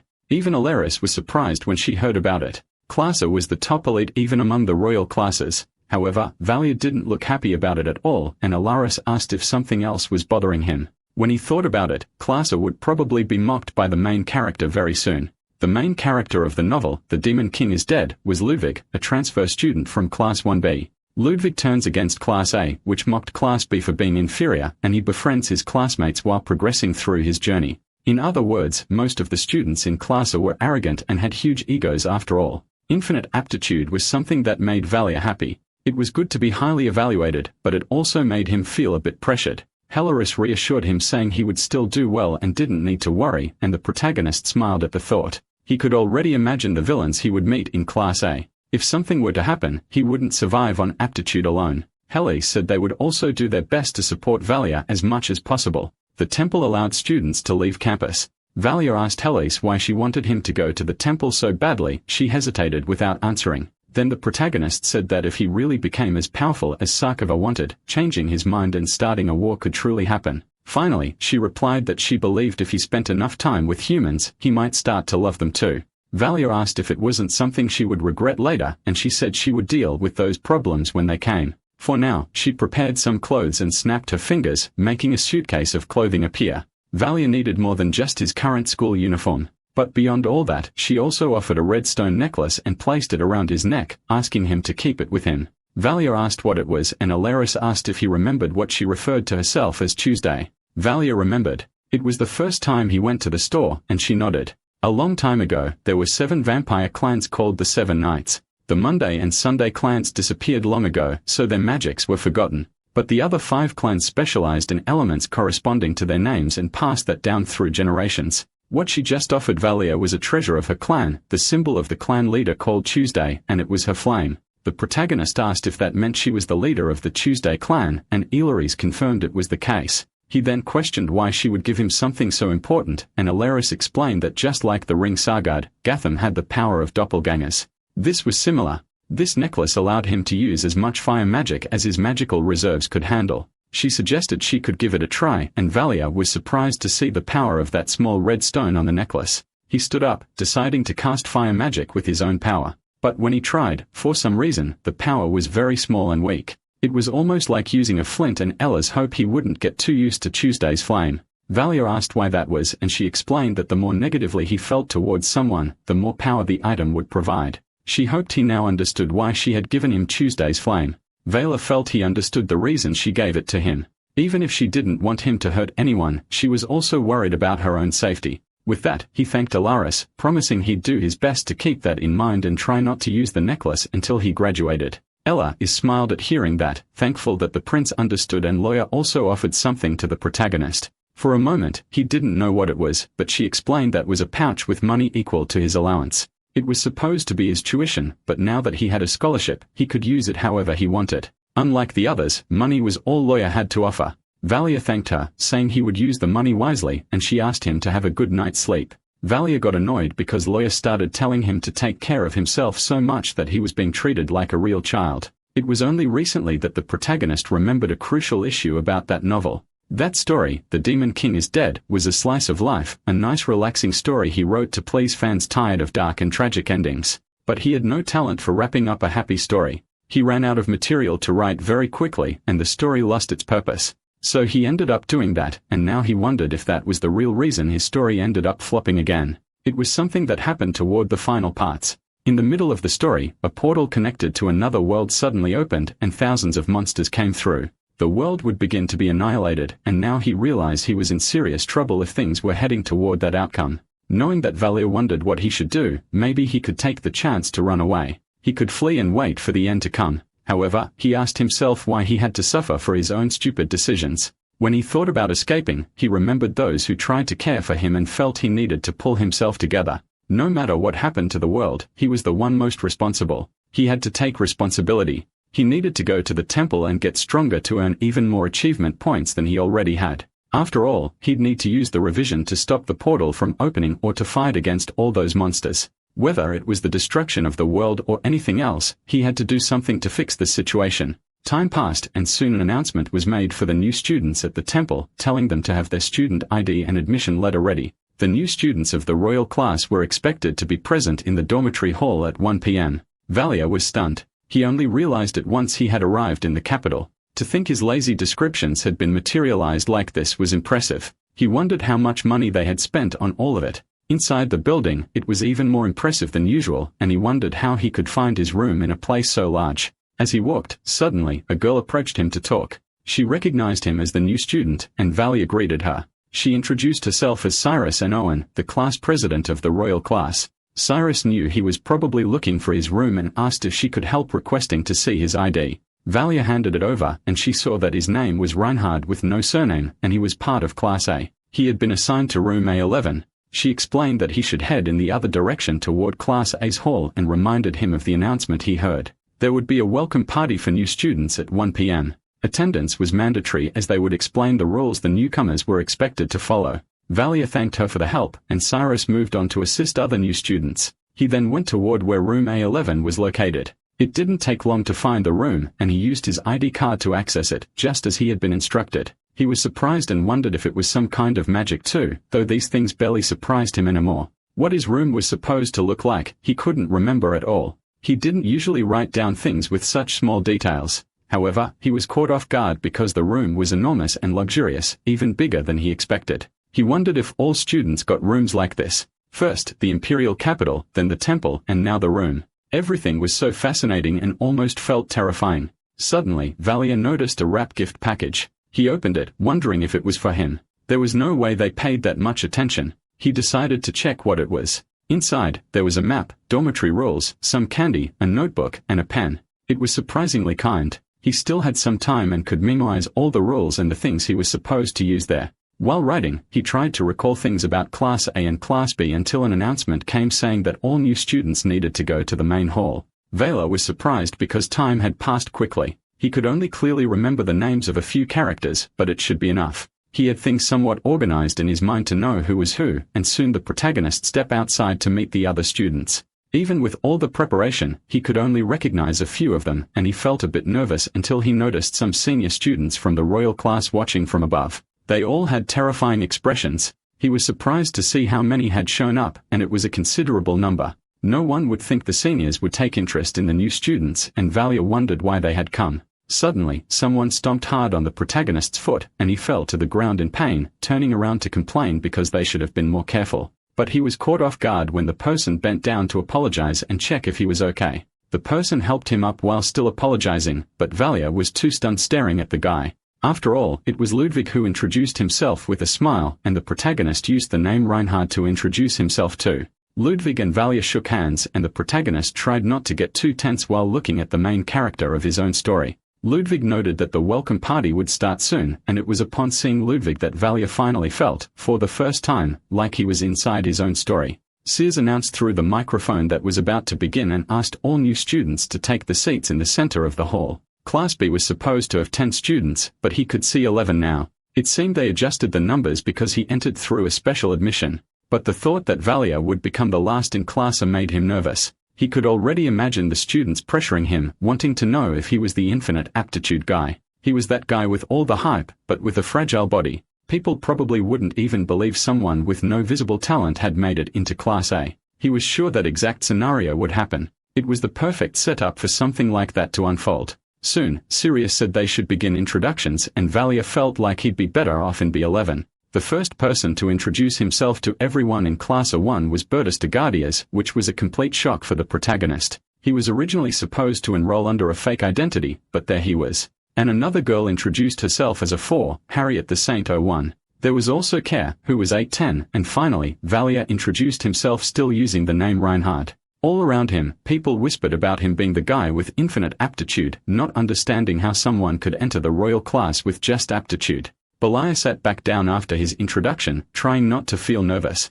Everyone was gossiping too much, which was incredibly embarrassing. Suddenly, a character appeared that shocked the protagonist. The person introducing herself as B1 was Charlotte de Guardias. She originally wasn't supposed to be there. The external power structure didn't apply within the temple school. As proof, except for Bertus and Charlotte, none of the royal family members had entered the royal class, which meant that not even the royal family could get in without proving they were talented and skilled. If Bertus, the first prince, graduated with top grades, that alone could grant him immense power. So the secret villain of the Demon King is dead. Bertus de Guardias was going to enter the royal class, and that would just be the first step to turning his ambition into reality. But now that both the prince and princess of the empire had entered the royal class in the same year, things would be unpredictable. That wasn't written in the novel, and the protagonist wondered if the script had changed. After all, he and the imperial princess were both originally supposed to die. Bertus was also supposed to keep his identity a secret, but he ended up revealing everything from the start.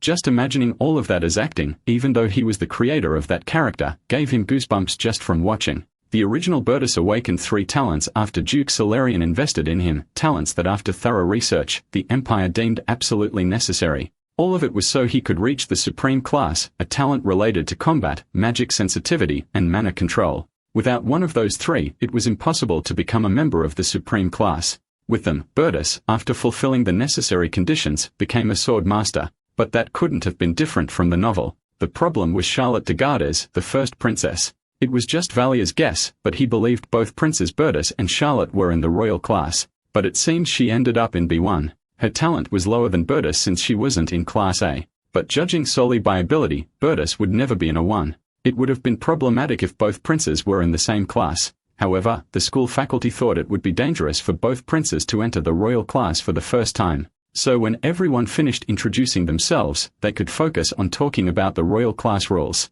Sears explained that in the royal and temple classes, everyone was on the same level. The only difference was which class they were assigned to. Regardless of being a high-ranking noble or a member of the royal family, they were now all equal. Everyone needed to understand that the temple couldn't exist if they started arguing over the power of each family. If anyone still wanted to stir attention with family status in there, Sears warned everyone that they receive a notice from the student council president. If someone accumulated too many warnings, they have a meeting with the faculty, and after that, disciplinary action would follow, so they'd better start getting used to the idea of being expelled. Also, there was a new letter from the Royal Palace of Guardias. Normally, that wouldn't be allowed, but Ceres decided to read it just this once because it was special. Depending on how the letter was interpreted, it applied to everything inside or outside the temple. If Charlotte de Guardias or Berthas de Guardias were harmed in any way, regardless of status, the other party would immediately be stripped of their right to the throne. That's why he, Emperor Nelio de Guardias, was declaring that this wasn't just about Berthas and Charlotte. Valia could tell that it extended to all their followers inside and outside the temple. In other words, it meant they had to treat everyone's life as if it were their own and compete with everyone in good faith. It seemed that Bertus and Charlotte weren't going to fight each other, at least for now. With that later on, Bertus kept using that fake smile to treat the other students like friends. Obviously, it will be troubling if he got a warning or anything like that, and Valia had to admit that bastard was really good at what he did. The student Bertus was talking to his Eric de Laferry, and Bertus commented that Laferry was known for its grapes and wine. Eric was surprised that he knew about the Laferry, but Valia knew it was just Bertus sweet-talking him to win him over. Then Bertus politely excused himself when he saw someone passing by. He walked up to a girl asking to speak, and even Valia didn't understand what he was doing. Bertus told the girl not to think anything strange about him. He just wanted to introduce himself to everyone. He introduced himself and sincerely apologized. She should have been part of Class A1, but it seemed the temple administration was being a bit more cautious than usual. Valia realized the girl with black hair and black eyes that Bertus was talking to was someone he recognized. The girl was Eleanor too, and she replied that she didn't mind. She didn't really care about those things. In fact, she was the A1 of the royal class, but had been demoted to A2 because of Bertus. And she had a secret. She was a genius with a revenge talent nearly good enough to be an A1. Her real name, or rather her last name to be precise, was Artorius, a hero who defeated the Demon King by sacrificing himself. Alim is actually the younger sister of Regan Artorius, but it didn't take long before Valia heard a voice loudly speaking. It was Ludwig who arrived smiling at everyone and greeting them like a typical generic anime protagonist. And very quickly, everyone went silent, staring at him with that awkward atmosphere. This was the first event of the novel. Lamouve got a mark on his neck because he carelessly spoke to someone from Class A. Even so, Lamouve approached Valia to talk, happy to see a familiar face from before. While the two exchanged handshakes, Harriet was stunned watching that friendly scene in front of her. She grumbled that it was really annoying, but Ludwig smiled and walked over to greet her as well, only to be ignored as she slapped away the hand he offered. Harriet told him to leave because that was the dormitory for Class A, and he got nervous, realizing he wasn't allowed to be there. Harriet pressed him, saying she didn't know if he could or not, but she was sure that whenever a Class B student was around, it always caused trouble. What became to his rescue was Bertus, who asked Harriet if she wasn't going a bit too far with that comment. Value side, Harriet was in trouble now. Her talent was magic, and she was the daughter of Duke St. Owen. She needed to make a good impression on the prince, which was unfortunate. Starting an argument with him wasn't a good move. She backed off from the situation, and Bertus introduced himself to Ludwig, apologizing for it, saying there were a few sensitive people in that room. But he could feel free to use the beeper if he needed to say something. He could teach Ludwig how to use it if he didn't know. At that, Eric got emotional and praised the prince, saying he was super cool, making Valia sigh at the scene. Suddenly, the protagonist received an achievement for completing his first day at the temple, and he now had 100 points in hand.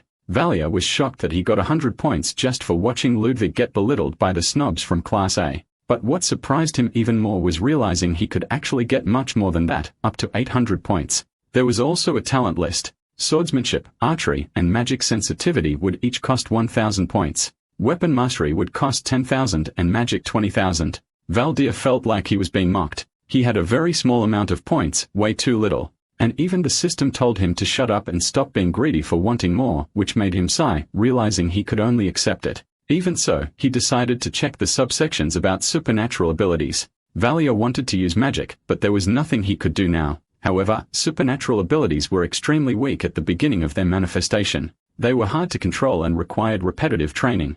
Valdir decided to earn more achievement points before buying a supernatural skill. He could also decide which one to pick as things progressed. Although the royal class had its entrance ceremony separately, the procedure was quite simple. The head teacher introduced them to the classrooms of each professor and they were taken to the private class buildings near the dormitories. Valdir felt like there wasn't much to the entrance ceremony, which probably meant that even between the princess and the prince, nothing had changed. Suddenly, he heard the voice of the class teacher telling the students to stay focused on their studies. This man was Mr. Eppenheiser, the teacher of Class A's classroom. They would have classes in that room on Mondays and Thursdays. On Tuesdays, Wednesdays, and Fridays, they would have pre-registered classes, and Eppen told Bertus that he would be the temporary leader. Managing the class would be his role. All suggestions should be submitted to the leader first. If they wanted to change leaders, they should discuss it among themselves and then report it. All necessary information would be passed through a one, but there was one exception. They should call him immediately if a major fight broke out. That would be the best way to stop students from killing each other. However, their field of view had limits, so they should watch out for one another during that time. Therefore, they should later check what talents their classmates had. That's when a student spoke up. The student asked what would happen if he had to intervene, and Eppen replied that they would be placed under special management. While they were valuable assets to the empire, they could also be dangerous to one another. They should have been warned about that upon entering. Eppen stated that as the instructor of the royal class, he had permission to punish each of them immediately by placing them under special management. Another student laughed, asking if he could really do that, and Eppen said he'd been doing the same thing for 10 years. Now he hoped they got the message and would be very careful with their actions. Valdir wondered if a teacher was really supposed to be that harsh with his students. Then Eppen commented that 11 was strange. Valdir got nervous because he was suddenly called to accompany the teacher in the middle of the conversation. He wondered why, and in the reserve room, the teacher brought up his infinite aptitude. His potential was infinite, but even so, he had no other talent to show them. Eppen showed some student profiles. One was Grantz of 3 who had a supernatural ability, and another was Cliffman of 5 who had a combat talent. Grantz would take classes in supernatural abilities and control, while Cliffman would attend classes related to combat in parallel. In other words, Valdir's classmates had specific paths to follow, and the protagonist nodded in understanding. Eppen went on to say that Valdir had aptitude in all fields, but nothing particularly special. He probably didn't know what to study. Valdir was surprised because it seemed like his teacher was actually helping him, and Eppen continued explaining that for some people, their talent and aptitude might align well, or they might be completely different from what that person wants. Eppen had seen many cases like that. Compared to them, the protagonist was the best and could do anything. Valdir remembered what he'd read in his status window and replied that he'd like to learn supernatural abilities. The teacher hesitated and then said he knew Valdir had many talents that were described vaguely to leave things open-ended. But he questioned whether supernatural abilities were actually involved, and Valdir laughed. If he had infinite aptitude, then it should apply. The protagonist brought up supernatural abilities because they were cheap, but his teacher's reaction wasn't very good. Eppen said that if they were to follow the rules, people without supernatural abilities couldn't attend those classes. But for those in the royal class, it was a bit different. Still, you could be expelled if you failed to prove you had any aptitude in that field. Valdir silently agreed, and so Eppen decided he would just give him one lesson, handing over his class schedule for the semester. He wouldn't accept anything beyond that. That caught Valdir off guard because it was a massive list of things to do, but the teacher replied that this was normal. It was hard to manifest supernatural abilities through effort alone, so he should try out other interesting things as well. And Valdir thanked his teacher for the help, later realizing he was actually a better person than expected. When he returned to the classroom, everyone was staring at the protagonist, and he wondered why. Maybe it was something on his face.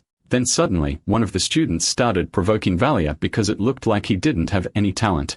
Valdir admitted he didn't, and the student exclaimed, asking if the others thought that was right. This was the royal class after all. It didn't make any sense to place someone there with just one aptitude, especially in their room, which had one of the highest entry requirements. Still, the student mocked him, asking how he even managed to get into Class A when she'd gone to Class B. Faced for these accusations, he asked if it was because he greeted that guy from Class B and Valley aside, asking him to be quiet. The student got angry for being challenged, and the protagonist asked why he was talking to him like that. Considering he wasn't even the one who made that decision, it was all up to the admission staff who were responsible for that arrangement. Valia asked if he thought he bribed them. Was just placed in that class because they told him to, but that guy was still giving him trouble. And he shouted, demanding to know who he thought the head of admissions was, which made the student step back at the aggression. The protagonist pushed him to admit that he wasn't one of the admissions people, so he had no right to talk nonsense. He even made the student tremble with fear under threat, the same guy who had a talent for a large mana capacity, but no aptitude for magic. Valia even patted the guy's head and sighed, saying he was only good at talking trash about others. After scaring the student off, the rest of the class grew a little afraid of the protagonist, thinking he had made a fool of himself. Now Valia felt like he had messed everything up and wondered if he'd end up getting a warning for getting mad at someone, or maybe he should just keep acting the same way. But for some reason, Bertus looked at him with a smile, and Valia wondered what exactly he was looking at him like that for, and what was going on inside that fake prince's head that was making him uneasy. Later, all the students gathered for a snack break, and of course, Valia was left alone. Bertus was constantly getting distracted by different things. It made him feel like he really should have thought things through before acting, and he wondered how things ended up exactly as he imagined they would. That's because in the middle of class, Valia ended up coughing and causing trouble for the other students, which led to his isolation and worsened the classroom atmosphere. Meanwhile, Bertus asked Harriet if she had a talent for magic, and she nodded, asking in return whether he had magic sensitivity and mana control. When the prince agrees, she smiled because it seemed like they were kind of alike, and suddenly another voice called out to Charlotte to try something else. When they turned, it was Ludwig offering food to the princess, even though she refused, saying she didn't like greasy things. Still, he'd insisted because she had to eat in order to recover quickly, and he kept complaining as he continued to offer food. Valia realized he was worrying too much. An introvert like him didn't need to be concerned with extroverts after all. The two would end up getting along just fine, so they had no reason to care about someone like Valia. Time passed and the practical classes began where the students had to run, and their teacher shouted at them not to stop and to keep up the pace. The teacher said elementary school was over. If they want to complain about what they were doing, they should focus on packing and going home. Valia was getting sick of running 20 laps after eating, but the teacher showed no mercy. He said they needed to train their physical conditioning regardless of whether their talent was in combat, magic, or supernatural skills. If they couldn't meet the Empire's standards, they would fail. They must not forget that and should focus on training. Harriet felt like she was going to die from so much running. She was a sorceress and wondered what she was supposed to do now. The teacher ran past her, asking what it felt like to die, catching her off guard and startling her. He shouted that if this were a real battle, she'd already be dead, and Harriet screamed, begging him to let her run in peace. While that chaos unfolded, suddenly a voice called out to the protagonist. It was Ludwig who showed up smiling. He asked if Valia was already tired when it had only been 20 laps, then ran ahead, telling him to hang in there. Valia sighed. It was strange being around people with so much energy like that. He'd have to endure this torture for an entire semester. Suddenly, someone sprinted past them at full speed. It was Ellen. She was extremely fast and had no issues with physical activity. That wasn't even written in the novel. The only person with stamina on par with Ludwig's was Ellen. Later, the teacher forced them to do sit-ups and other exercises, yelling that they were all slow and ordering them to do it properly without stopping for even a moment. Valia wondered what kind of training this even was, and in the middle of the exercise, he saw Charlotte sitting on a bench. He was a little envious of her. Even though she was only sitting there because she was sick, the teacher didn't go easy on the rest. He yelled at the ones who were struggling and crying, telling them to swallow their tears and use that as willpower to continue. If he saw Valia slowing down, he would definitely make him run 10 more laps. Meanwhile, Ludwig was giving his all doing sit-ups. He did so many with Ellen that the two of them looked like maniacs working on full force. Sometime later, the characters finally got chance to take a shower and calm down even though they were sore from the exercises. Even so, the students wondered why they had to take such classes together, though that wasn't even the real problem. They would go through that torture every Thursday. Even Valia was going crazy because of it. He'd end up sweating like an animal every Thursday, and another student came up to comment that he didn't seem very fit earlier. It was the same guy who had mocked the protagonist for not having any talent, and Valia asked since when he cared about that. The boy said that looking at Valia, he didn't seem like someone good at fighting and asked if he really thought he could just stand out in class by himself. Valia got irritated. After all, that guy was the one who started it. The student got angry and shoved the protagonist. He questioned how someone like Valia dared to talk back to him, and the move in the area grew tense again. Valia sighed, saying that was enough, but the student still wasn't done and told him to try talking crap again if he dared. It made no sense that someone like him without talent was occupying a spot in Class A. Suddenly, Valia grabbed him by the neck and prepared to punch him in the face, and the students shouted because a fight had broken out. Lundweg and Berthas held the protagonist back because they weren't supposed to fight, but Valia still told that guy to repeat what he said if he wanted another beating. Another student pulled the one who provoked him by the collar, and the commotion continued as they tried to call a teacher. Later, both of them were standing under the gaze of Eppen, who commented on how they had already fought on the very first day of class. The student stammered that Valia had hit him first and was already insulting him before that, and the protagonist felt it was true that they had fought. But seeing how quickly the teacher reacted, it must have been Louis Yankton who went to call the teacher. Eppen told him to be quiet because he hadn't asked anything, then asked if it was Valia who started it, and the protagonist agreed. But it was the student, Kerr, who made comments that undermined the temple's authority, and Kerr was shocked, asking when he ever said something like that. The teacher told Valia to explain it better, and he said that Kerr repeatedly claimed his admission into class was unfair. So Valia told Kerr that a student shouldn't question the reason the temple made such a decision. The protagonist admitted that he was too harsh with his words because Kaya was criticizing the temple because of him. But Kaya tried to overpower him physically since he didn't have a good physique, and Kaya still agreed, complaining that he got punched. Eppon told both of them to shut up and asked Valia what he meant by saying Kaya had undermined the temple's authority. The protagonist smiled inwardly because the teacher had fallen for his words. He knew exactly what could anger or please his characters because he had created them. So Valia began to fake tears saying that Kaya, in front of the other students, claimed he had cheated to get into Class A. Valia said he didn't mind being slandered, but Kaya's words were against the integrity of the temple, which made the student tremble. And the protagonist took it as a grave insult to the Guardia's empire, so he couldn't hold back his anger. He bowed and asked the teacher for forgiveness for his recklessness. Valia knew Eppon had a certain trait that he could exploit freely. That trait was patriotism, and Eppon stared deeply and frighteningly at Kerr, wanting to know if it was true. The student stammered trying to explain himself, but the teacher didn't back down and insisted on knowing if he had heard the truth just now. He wanted to know, irritated, if it was true that a mere student had blasphemed that the temple was corrupt, and slowly, Kerr agreed.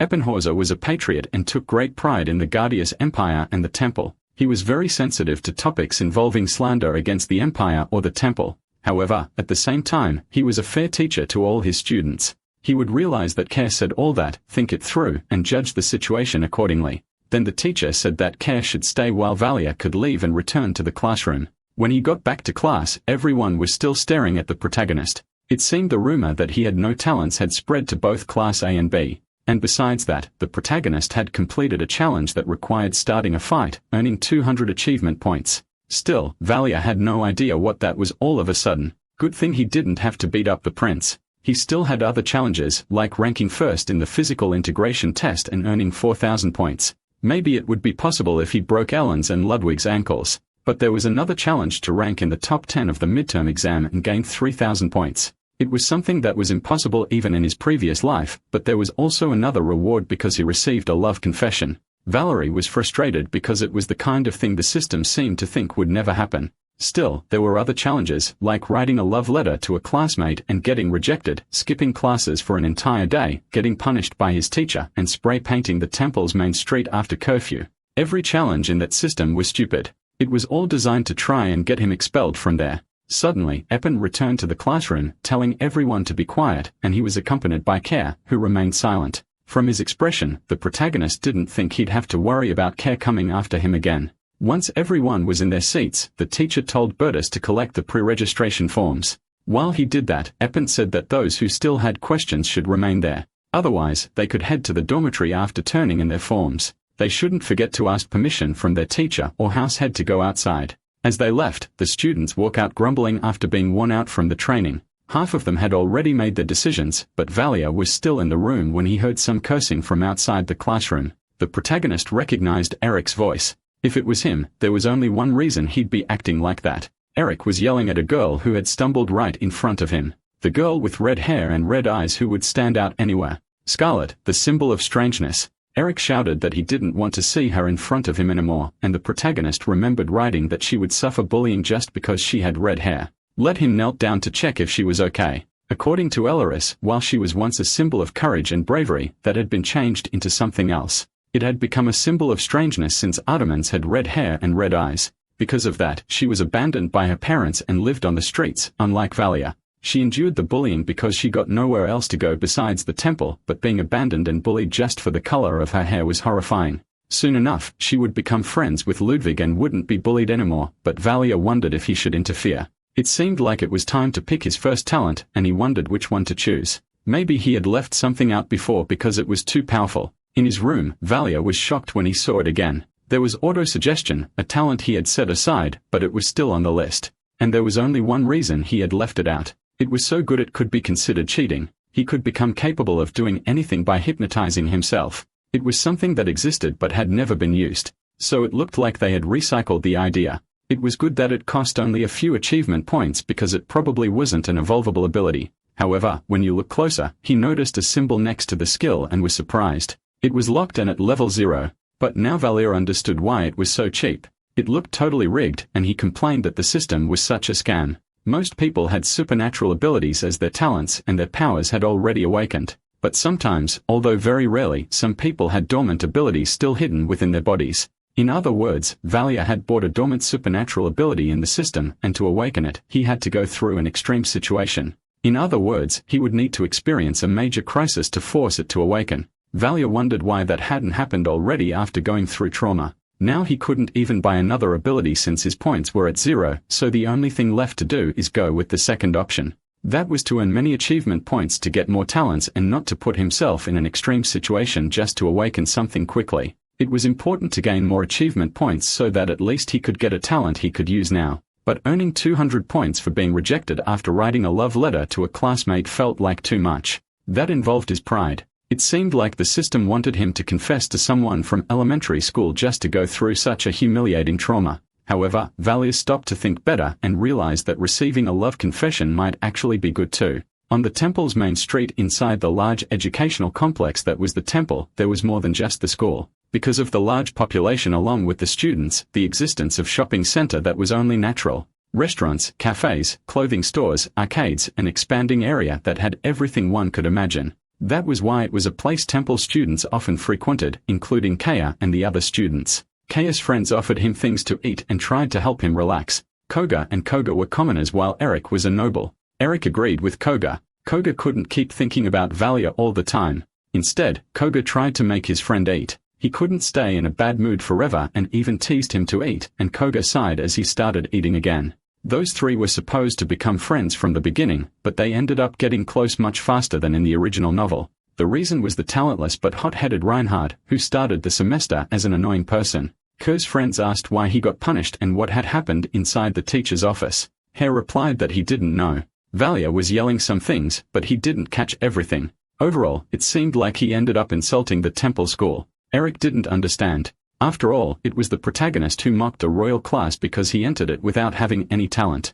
Those three ended up joining forces against Reinhard, and Kaya said to just wait. One day, he would definitely kill him. Meanwhile, other students gathered to eat, girls browsing clothes and looking at things to buy. At that, Kono commented that the girls were pretty, and Eric even choked on his drink, telling him he shouldn't be saying that in front of them. There were people outside of there who wouldn't even be allowed to look since they were from lower classes. And Kono blinked because still, now they were classmates. Kerr commented that not everyone there was as nice as Prince. Kono asked who they thought was the prettiest girl, and one of them said he thought it was Princess Charlotte. But if anyone wanted to go after her, that would be a problem because she was too much. Another said he thought it was Ellen. One of the friends said she was a bit creepy, and the one who said it was Ellen complained because they were only talking about looks. Finally, Kerr said he thought Grants was his type, and suddenly someone interrupted to talk to them.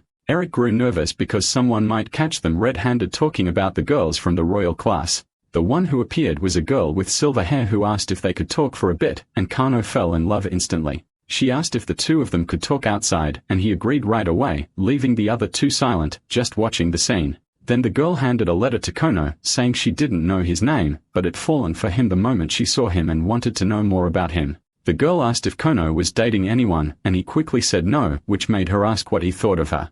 And Kono immediately said that he fell in love with her the moment he saw her. The girl smiled and said she would see him again, then ran off, leaving him behind. Kono waved, saying he would wait for her forever and that he loved her, while Eric and Kia watched in shock. The two of them started to worry, wondering if they needed to train more because, at the very least, they should be doing better than Kono at that. It was shocking that that girl liked Kono, and not either of them considering they were way more handsome. Later, the girl, who was actually Valia in disguise, wondered how things had gotten to that point. He ended up selling his soul and dignity for a few points, completing the challenge of receiving a love confession from a classmate and earning 1,000 points. But at least he completed it quickly. There was no rule saying he had to receive the love confession while being ran hard, so he took advantage of that. But suddenly, the system changed all the details of the challenges just so Valia would complain that they were being petty. The list updated, saying that all challenges had to be completed while being ran hard and everything now involved only that identity. He also received a challenge saying he had to go on a date with Konnu Lint as a beautiful girl, and the system even added laughter at the end.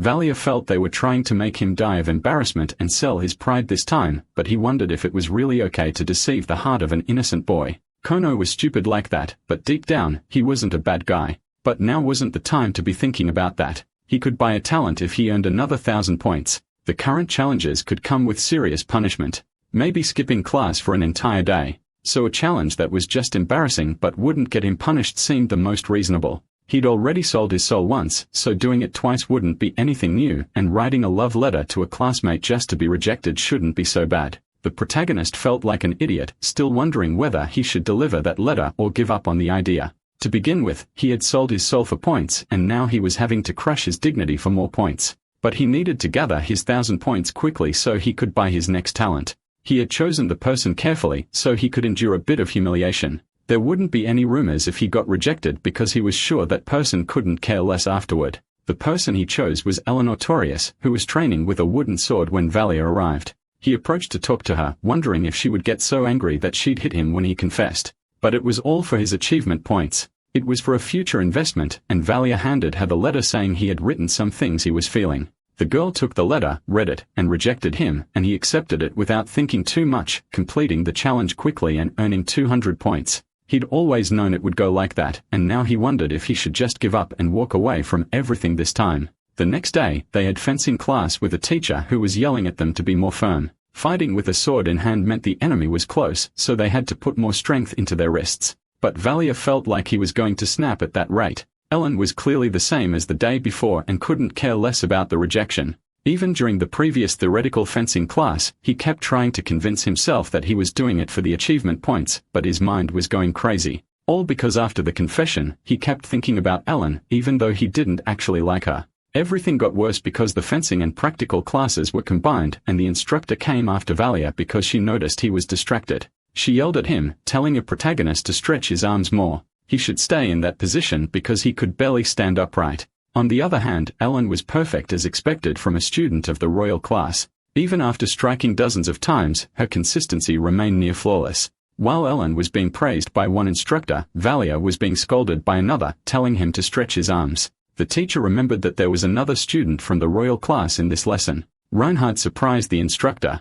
Valia was shocked that the woman had taken roll call and still hadn't noticed he was from Class A. The teacher laughed out loud and asked what they thought of the idea of the royal class students having a duel that day. Ellen agreed without hesitation, but Valia wasn't too thrilled by the idea, and the others sat down to watch. They whispered about how it was a fight between elites. They should feel honored to witness something they'd remember forever. But Valen knew he would lose in a second, yet everyone was expecting something incredible from this duel. The instructor said she was there to protect them so they could go all out, and so they decided to begin. The protagonist was frustrated because expectations were too high for him, but Ellen didn't hold back at all as she charged at Valia. Landing a clean hit, Valia wondered if she was mad about the confession, and if so, she could have just said something. But the hit was strong enough to knock the protagonist out, and he later woke up in shock because he had lost consciousness during the duel. When he woke up, Valia jumped in surprise to see Ellen there. She said he didn't wake up until the end of class and that she brought him to the infirmary. Now was lunchtime and Valia decided to go out to get something to eat.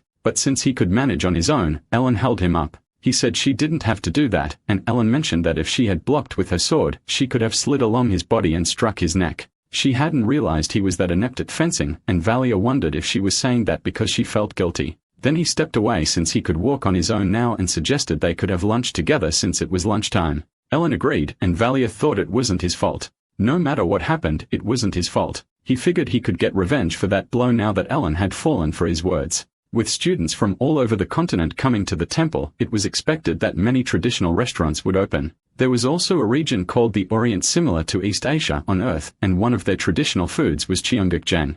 Valia was practically drooling. He was glad he remembered that place after dressing as a woman to earn achievement points. He offered some to Ellen, but she made a face, sensing it smelled like something she shouldn't be eating. The protagonist smiled, asking if she really thought he would give her something bad, and deep down, he thought it was payback for the sword strike. When Valia offered her a spoonful, the girl even hit her head on the table, and he laughed, asking if it was really that good. A 17-year-old schoolgirl who was cold, indifferent, and beautiful was the most cliché thing of all time. But even after almost breaking the table with her hand, Ellen drank something to swallow the food and asked why it smelled so bad. Valeria replied that she could at least try to control her strength, and since he got his revenge, he figured he could give it a try too. The fruit from his hometown after so long really needed to be paired with soju to taste amazing. But Ellen was still trying to eat it with that pained expression because she was hungry. It made Valia choke laughing because it was so funny. The protagonist even offered her more food, but she refused. What truly surprised him was that she ended up eating all of it. The next day, they had a theoretical magic class and the teacher was explaining formulas and telling them to replicate them. It wasn't that difficult, so they shouldn't feel disappointed. Things would get even worse during the next term. In truth, Valia felt like he wasn't understanding anything and then decided to leave, which left the instructor in shock at such boldness. There was also the magic sensitivity training class, where the teacher guided them to relax their bodies, saying that their body and soul were one with the universe, but by that point, Valia had already been asleep for quite a while. Eventually, the class ended and the teacher wished them a magical day. It seemed like everyone had fallen asleep, and now Valia understood why everyone praised that class. Next came the supernatural abilities control class, and among the students were Lionel de Grants and Heinrich von Schwartz. During roll call, Conno was called. Valia felt so physically and mentally exhausted after all the previous classes that he was nearly passing out again. Reinhard answered the call, but someone he didn't expect to see was Charlotte, who was also taking that class. The teacher was surprised by Liana because she had the best control out of everyone in the class when it came to using magic. While this was happening, Valia thought that Charlotte had awakened her supernatural abilities and only a few teachers knew what they were. As proof of that, she went to train with a private instructor as soon as class began. Valia wondered why. It seemed to be a skill that the others couldn't witness. The teachers were still guiding the students to continue training. There was a chance the princess had claimed to have a supernatural ability she didn't actually have just to be able to enter the temple. As the instructors tested the students' abilities, the protagonist wondered if Bertus knew about her ability. He had to be one or the other. He either knew or didn't know that his sister actually had a supernatural power. After all, Bertus wouldn't just sit by knowing the princess had no ability at all, and the students continued with their training. Until one of the instructors asked Valia what they should do, and he replied that they should push him to his mental limit. She was shocked, but the protagonist said they couldn't know whether his supernatural ability might awaken in a dangerous situation. The woman said that was completely ridiculous. If it were true, the world would be full of people with supernatural powers. Even so, she sighed but allowed him to go through with it during that class, warning in advance that it would most likely fail. But Valia said he had no choice anyway, and time passed until the end of the class when Heinrich approached to talk. He asked if Valia thought the temple was some kind of joke to be doing those things during class. Still, it was absurd for someone like him to even be in that class. He didn't even have any supernatural abilities and was still attending those lessons. Valia replied that, of course, he was. He needed to make an effort to try and awaken his ability. Heinrich asked if he thought he could do anything just because of that infinite aptitude of his, and the protagonist said it was because he wanted to find out what he could really do.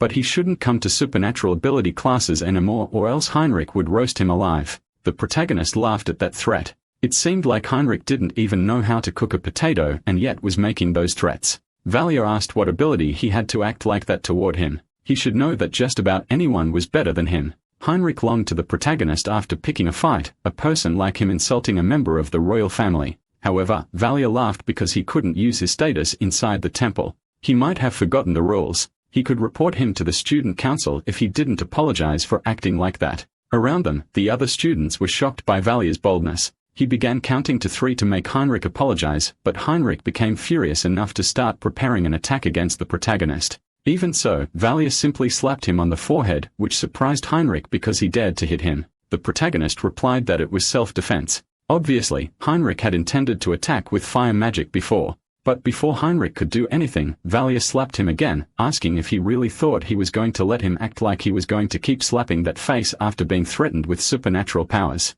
He'd even keep his secret that Heinrich tried to attack him. Heinrich was still furious because Valia kept mocking him and even tripped and fell to the ground when the protagonist made him stumble. Valia pressed his foot down on Heinrich's head, asking who said he thought he could just go around avoiding consequences in the first place. He only wanted to enjoy his classes in peace, but they kept trying to provoke someone who was minding his own business. To be honest, Heinrich should be thankful he didn't have supernatural powers. Otherwise, Valia could have retaliated in kind. Currently, Heinrich's ability had a 5-meter range and took several seconds to activate, and his flame was weaker than a campfire. The boy was shocked that Valia knew all of that, and the protagonist kept provoking him to try using his magic on him. Humor slapped him again right then and there to teach him not to make a fool out of him. He would have taken the chance to poke his eyes out with his fingers. Heinrich was frightened while Valia asked if he remembered what the classroom teacher had said earlier. He should be careful with his classmates. It was almost dinner time, and once again, Valia was eating alone. The other students decided not to make eye contact with the protagonist because he was dangerous if he didn't like them.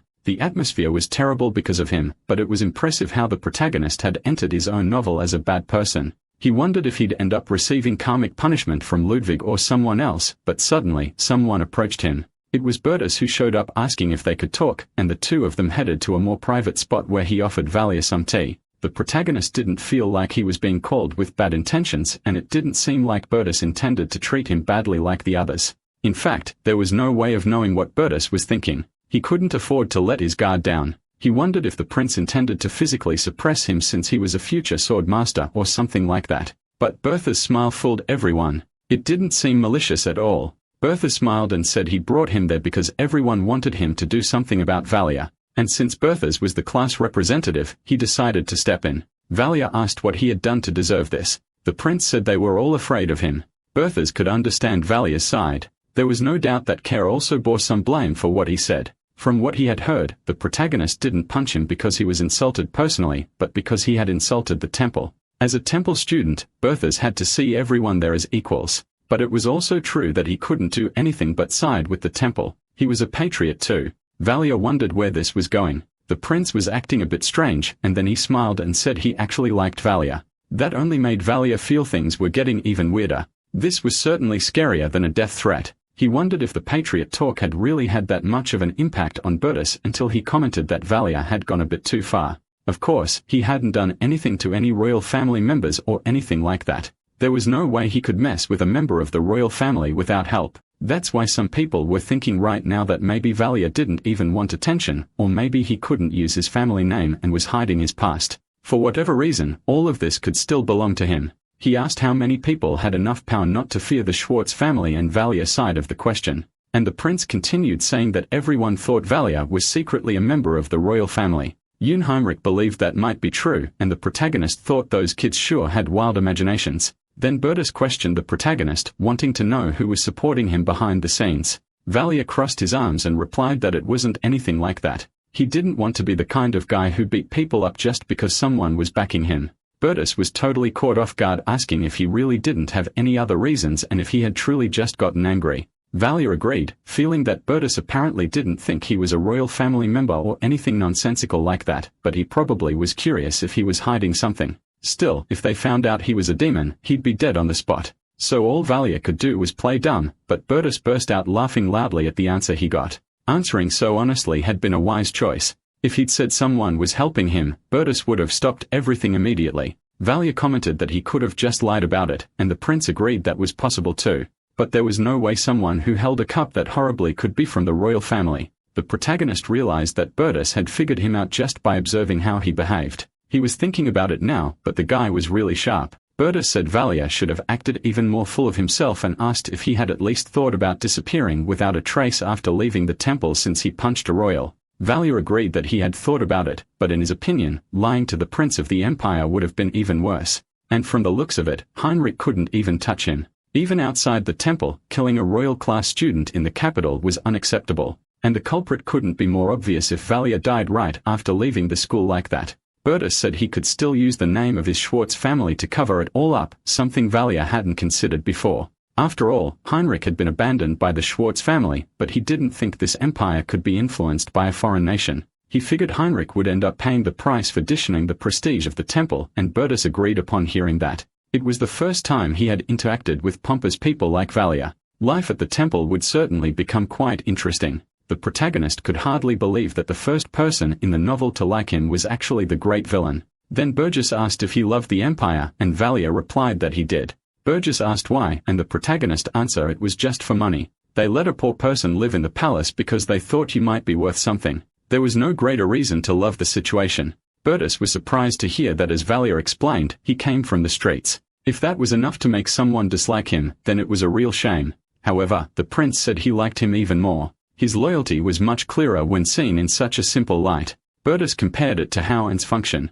They had hierarchy in society involving the queen and workers and so on. Valia agreed. It was probably divided between the queen, soldiers and workers, though it might be a bit more complicated. There could be more or fewer roles in that society, but Burgess couldn't care less, and Valia didn't understand. The protagonist didn't see how that was something to be proud of, but the prince explained they were just ants, poor or commoner, noble or foreign nation, royal blood, grand dukes, counts, marquises, or barons. He didn't care about any of that. He couldn't care less if Valia or Heinrich treated him as an equal. To him it was all the same.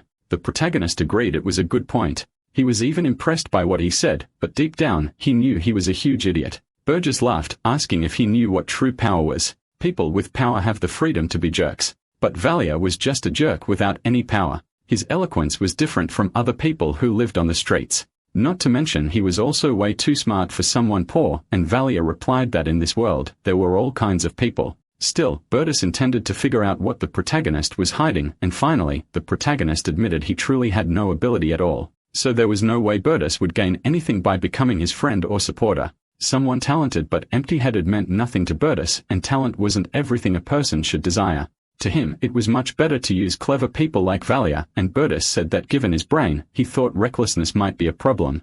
Now I can understand a bit of what Valia's life had been like up until now, but Valia had to admit that he wasn't even truly poor. Anyway, what Burgess wanted to discuss hadn't changed, and he asked Valia to control his temper a bit. The protagonist sighed, saying that doing that would only be possible if he could actually get along with others. Then Burgess said they could talk more when he was more confident in Valia's loyalty, and he wished him good night as they parted. And so, Burgess had asked Valia to control his temper from now on. He had really said that. But the protagonist ended up getting into another life or death fight in the future, and felt like he really should have listened to him from the start. Time passed. It was Saturday, and he was still in his first week at the temple. 2 days have passed since his conversation with Burgess. It seemed the prince hadn't denied the rumors. Even if they weren't friends, he felt they had reached a point where they could talk casually with each other. He was certain the rumors about Burgess being kind and even friendly to jerks were spreading even more. Valia felt that Burgess really was a sly one for taking advantage of that. Because of those rumors, only Ludwig from Class B wasn't avoiding him. The others still avoided Valia as much as possible, but Ludwig always greeted him when passing by. That weekend, he had nothing to do in the dorms and no way to trigger his auto-suggestion skill, and Valia wondered if he could go find them to talk about his first week at school. The protagonist went out and spoke with Lawyer, who asked how his week at school had been, and he replied that it went well. She said she had heard the prince and imperial princess had entered the temple. Valia was impressed as she knew so much about palace affairs. Lawyer asked if he thought it was dangerous in there, but the protagonist felt like nothing had happened so far, though it seemed like Berthas liked him. Lawyer believed it was kind of dangerous, and Valia mentioned that if things went wrong, he'd find a way to escape using his ring. And if possible, there was something he needed Sakuga and her to do, and Lawyer asked what it was that he wanted. He said the princess seemed to have a supernatural ability, but they were keeping this secret for some reason. But Valia remembered there was no need to rush. He felt strange realizing there were still things he didn't know. Lawyer agrees she would talk to Sakuga about it, but she also had something to report to the protagonist. For now, she asked Valia not to visit Alaris or Sakuga alone, which confused the protagonist. He asked if it was because it would be weird to meet with people he had no connection to under his fake identity. And Lawyer replied it was because he had been followed to the place they were at now, shocking Valia that this had happened. When Lawyer saw some students running away, commented that they were probably his classmates who had followed him. They didn't need to do anything special now, but the protagonist should be more careful with things from now on. Valia felt he had been careless. He couldn't believe he had let himself be followed. He could even guess why they had done it. They were probably wondering about his real identity. Valia needed to avoid visiting the rotational gang from now on. There was a chance Bertus had sent someone after him, and it didn't take long before Valia was being confronted on his way back to school. It was Kaya and his group who had shown up to bother the protagonist for what felt like the 50th time. Kaya asked if he'd been hanging out with some beggars under a bridge, and Eric commented on how he wasn't even a commoner, but something even lower. Valia agreed that he came from the streets, not caring at all about the provocations. It looked like they were trying to mock him for it. They couldn't understand how the protagonist could be so confident, and Valia laughed because it was impressive how they never stopped talking nonsense. If he were them, he wouldn't even mess with someone like him, knowing he came from the streets, and Kaya asked what that was supposed to mean. The protagonist simply walked forward, saying that standing in front of them was someone who had tasted the bitterness of street life. Kaya replied that he was just a bastard who lived with beggars and told him to get away when he got close. Valia asked what he would do if he touched him, but Kaya only stammered, telling him to stay back, clearly frightened. And the protagonist asked if he shouldn't be afraid of getting hurt after turning his back on someone while saying things like that. If that was the case, he shouldn't mess with someone who had nothing to lose, and Valia redirected his threat to Eric, still warning them what happened to those who mess with him. Eric, even while nervous, pulled him to go ahead and do it then, and Valia grabbed him by the collar, pointing out that he could dodge out one of his eyes with just one move. Eric fell backward to the ground, and Valia asked if they really thought he wouldn't retaliate just because they were more talented or came from good families. He laughed, saying they could follow him again and do whatever they wanted, but he warned them that if they did, they'd end up wearing an eye patch as a result. Leaving them behind after the threat, Valia said that if they had that much energy on the weekend, they should go play something. Kids should play like kids, and he smiled, telling them to enjoy the rest of the weekend while they still had both eyes. The protagonist simply returned to his room, leaving them behind, sighing and wondering if it had been Eric and Kaya who had followed him earlier. Because of that, the rumors that he was a beggar and a psychopath would spread even faster like wildfire. Bertus had asked Valia to hold back, but it would honestly be better if those guys just avoided him entirely. It was more important to find a way to unlock auto-suggestion. He didn't even know how to do that. Suddenly, someone knocked on his door, and the protagonist got irritated, wondering if they were mad and wanted to fight again. He swung the door open, asking who wanted to be the first to lose an eye, until he realized it was Ellen standing there. She ignored his words and said they wanted him to go to the gym, and Valia asked who was calling for him. Ellen said she didn't know, but figured it was probably an upperclassman. And soon, they headed to the gym, where several others were already gathered. At the scene, a girl noticed that Valia was the last one standing, asking why he was still on his feet, and ordered him to get down. Ellen went to the ground as the girl commanded, but Valia kept standing still, and the girl laughed because it seemed like that classmate of theirs was a bit deaf. Harry asked what Valia was doing still not on the ground, and the girl shouted for him to do exactly what his senior was telling him to do. But the protagonist stared at her and questioned what was so special about her being a senior and bossing him around like that. He remarked that if he gave her a good slap, she might go flying all the way to the demon continent if it came to that. The girl started trembling with anger, asking if he even knew who she was, and Valia asked her the same thing in return. He had no idea of who she was, and if she didn't want to get flicked in the face, she better leave now. The girl shrank back from the threats, but Valia just told her to go to bed and stop bothering them already. Then she shouted that he'd better prepare himself because she'd get back at him, running away while crying. Valia then asked the others still on the ground why they were still lying there. He wanted to understand what just happened out of nowhere, and Kaya explained, which made Valia realize it was supposed to be a kind of hazing they did to all of Class A. To prevent the freshmen from abusing their authority at the temple, someone from an upper year of Class A would show up to put them in their place.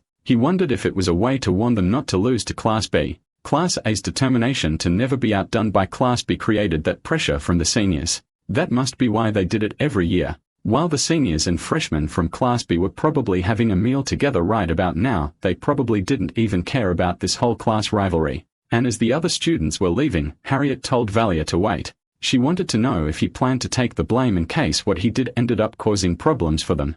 Valia asked what exactly he was supposed to be responsible for. He didn't even do anything wrong, and Harriet replied that the seniors wouldn't be happy this happened. The protagonist still didn't understand how that changed anything. After all, they could just report it to the teachers if threats started being made. But the students were all nervous when they should be acting like they were the top of the school most of the time. Valia didn't get how a beggar like him could have more pride than them, and Harriet shouted at him. She said it was all his fault. They did everything that was asked of them, so it wasn't on her. And if this ruined her life, she swore she'd ruin his. And Valia stared at her coldly, asking if she just blurted out whatever came to mind, wanting to know what made her think she was right. Did she think it mattered whether she was from a rich or poor family, or whether someone was a man or woman at the temple? Everyone was judged by their talent. She was wrong. If she wanted to act like a big shot, he'd make sure to leave a good mark on her face for thinking she could behave that way. Harry grew nervous and Valia laughed because all he did was threaten her, and that idiot already came at him full of fear to make a scene.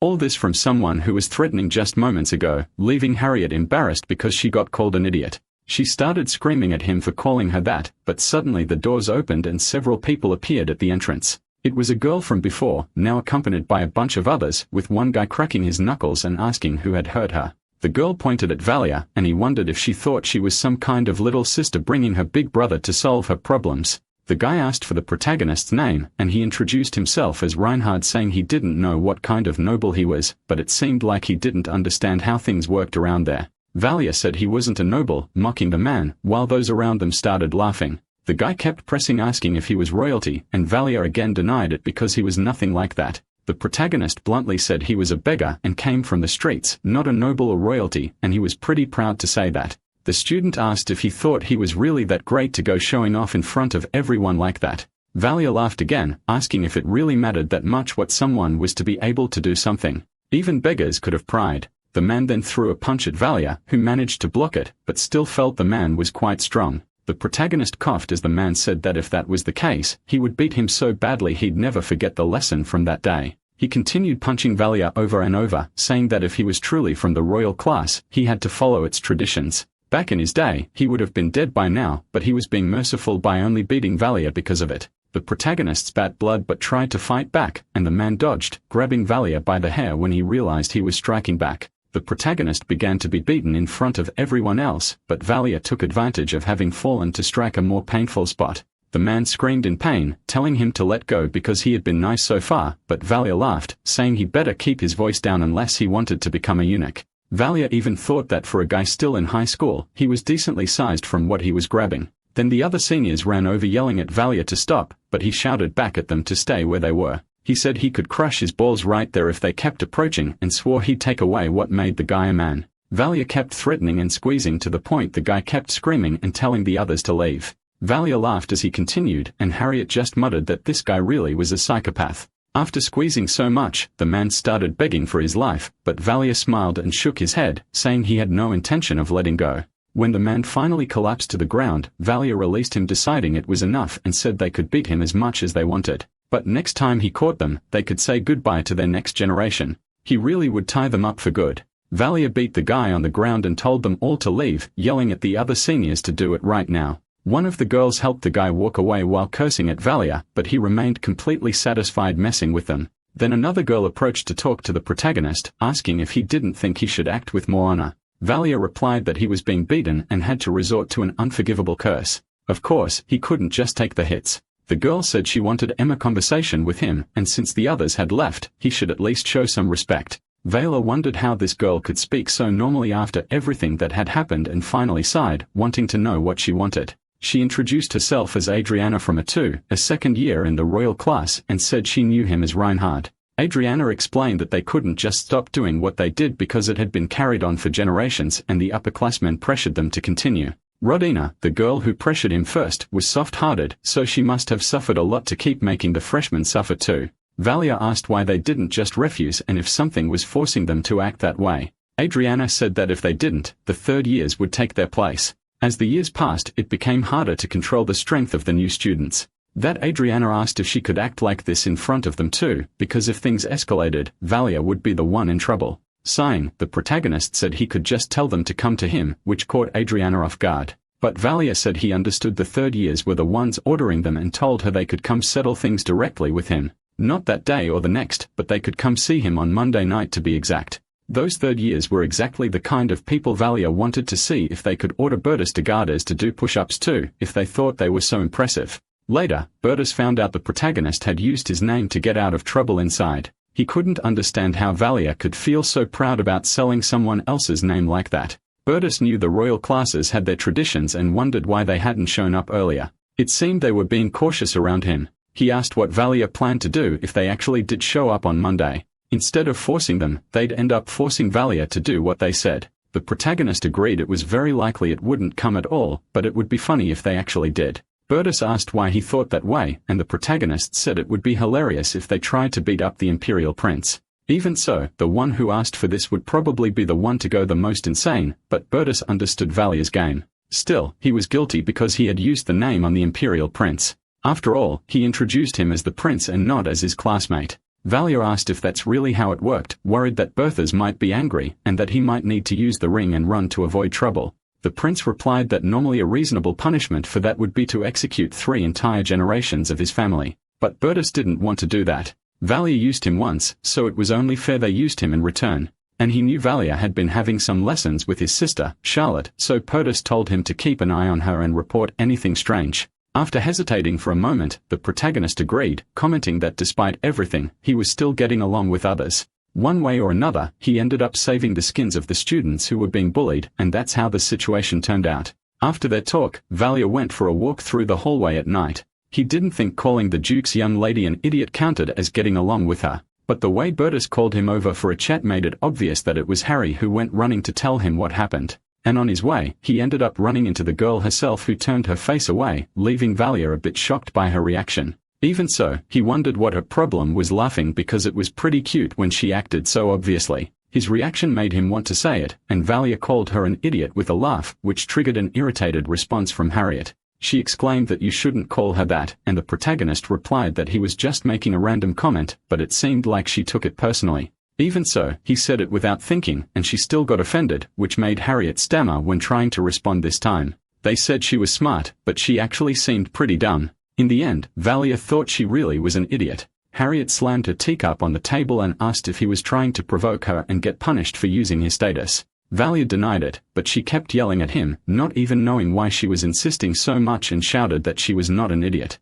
Valia sighed because she was so loud. It was just fun. He got all kinds of interesting reactions just by calling her an idiot once. She probably would have done the same if she were in his place, which left Harriet a little shocked to hear. She blushed all over when called her cute, and Valia simply walked away, saying that even if she was a genius, kids like her were supposed to be cute. He liked her because she was childish, and that was all. Now she should go to bed or she wouldn't grow otherwise. Harry just stood frozen in the hallway while he returned to his room, not understanding what he was even talking about. Then time passed until Monday arrived, and during assembly, Valia ended up being approached by some students who tossed a pair of gloves onto his desk. One of them said he had disrespected the reputation of the heir to the Gardas family, Art de Gardas, and so the second-year student was challenging him to a duel. He wanted to restore his honor and explained that the protagonist could choose the time and place for it. An observer would be there to witness their battle, and Valia replied that he understood. He tried to beat up his junior and ended up in trouble. Now he was exploding with shame and wanted a fair duel.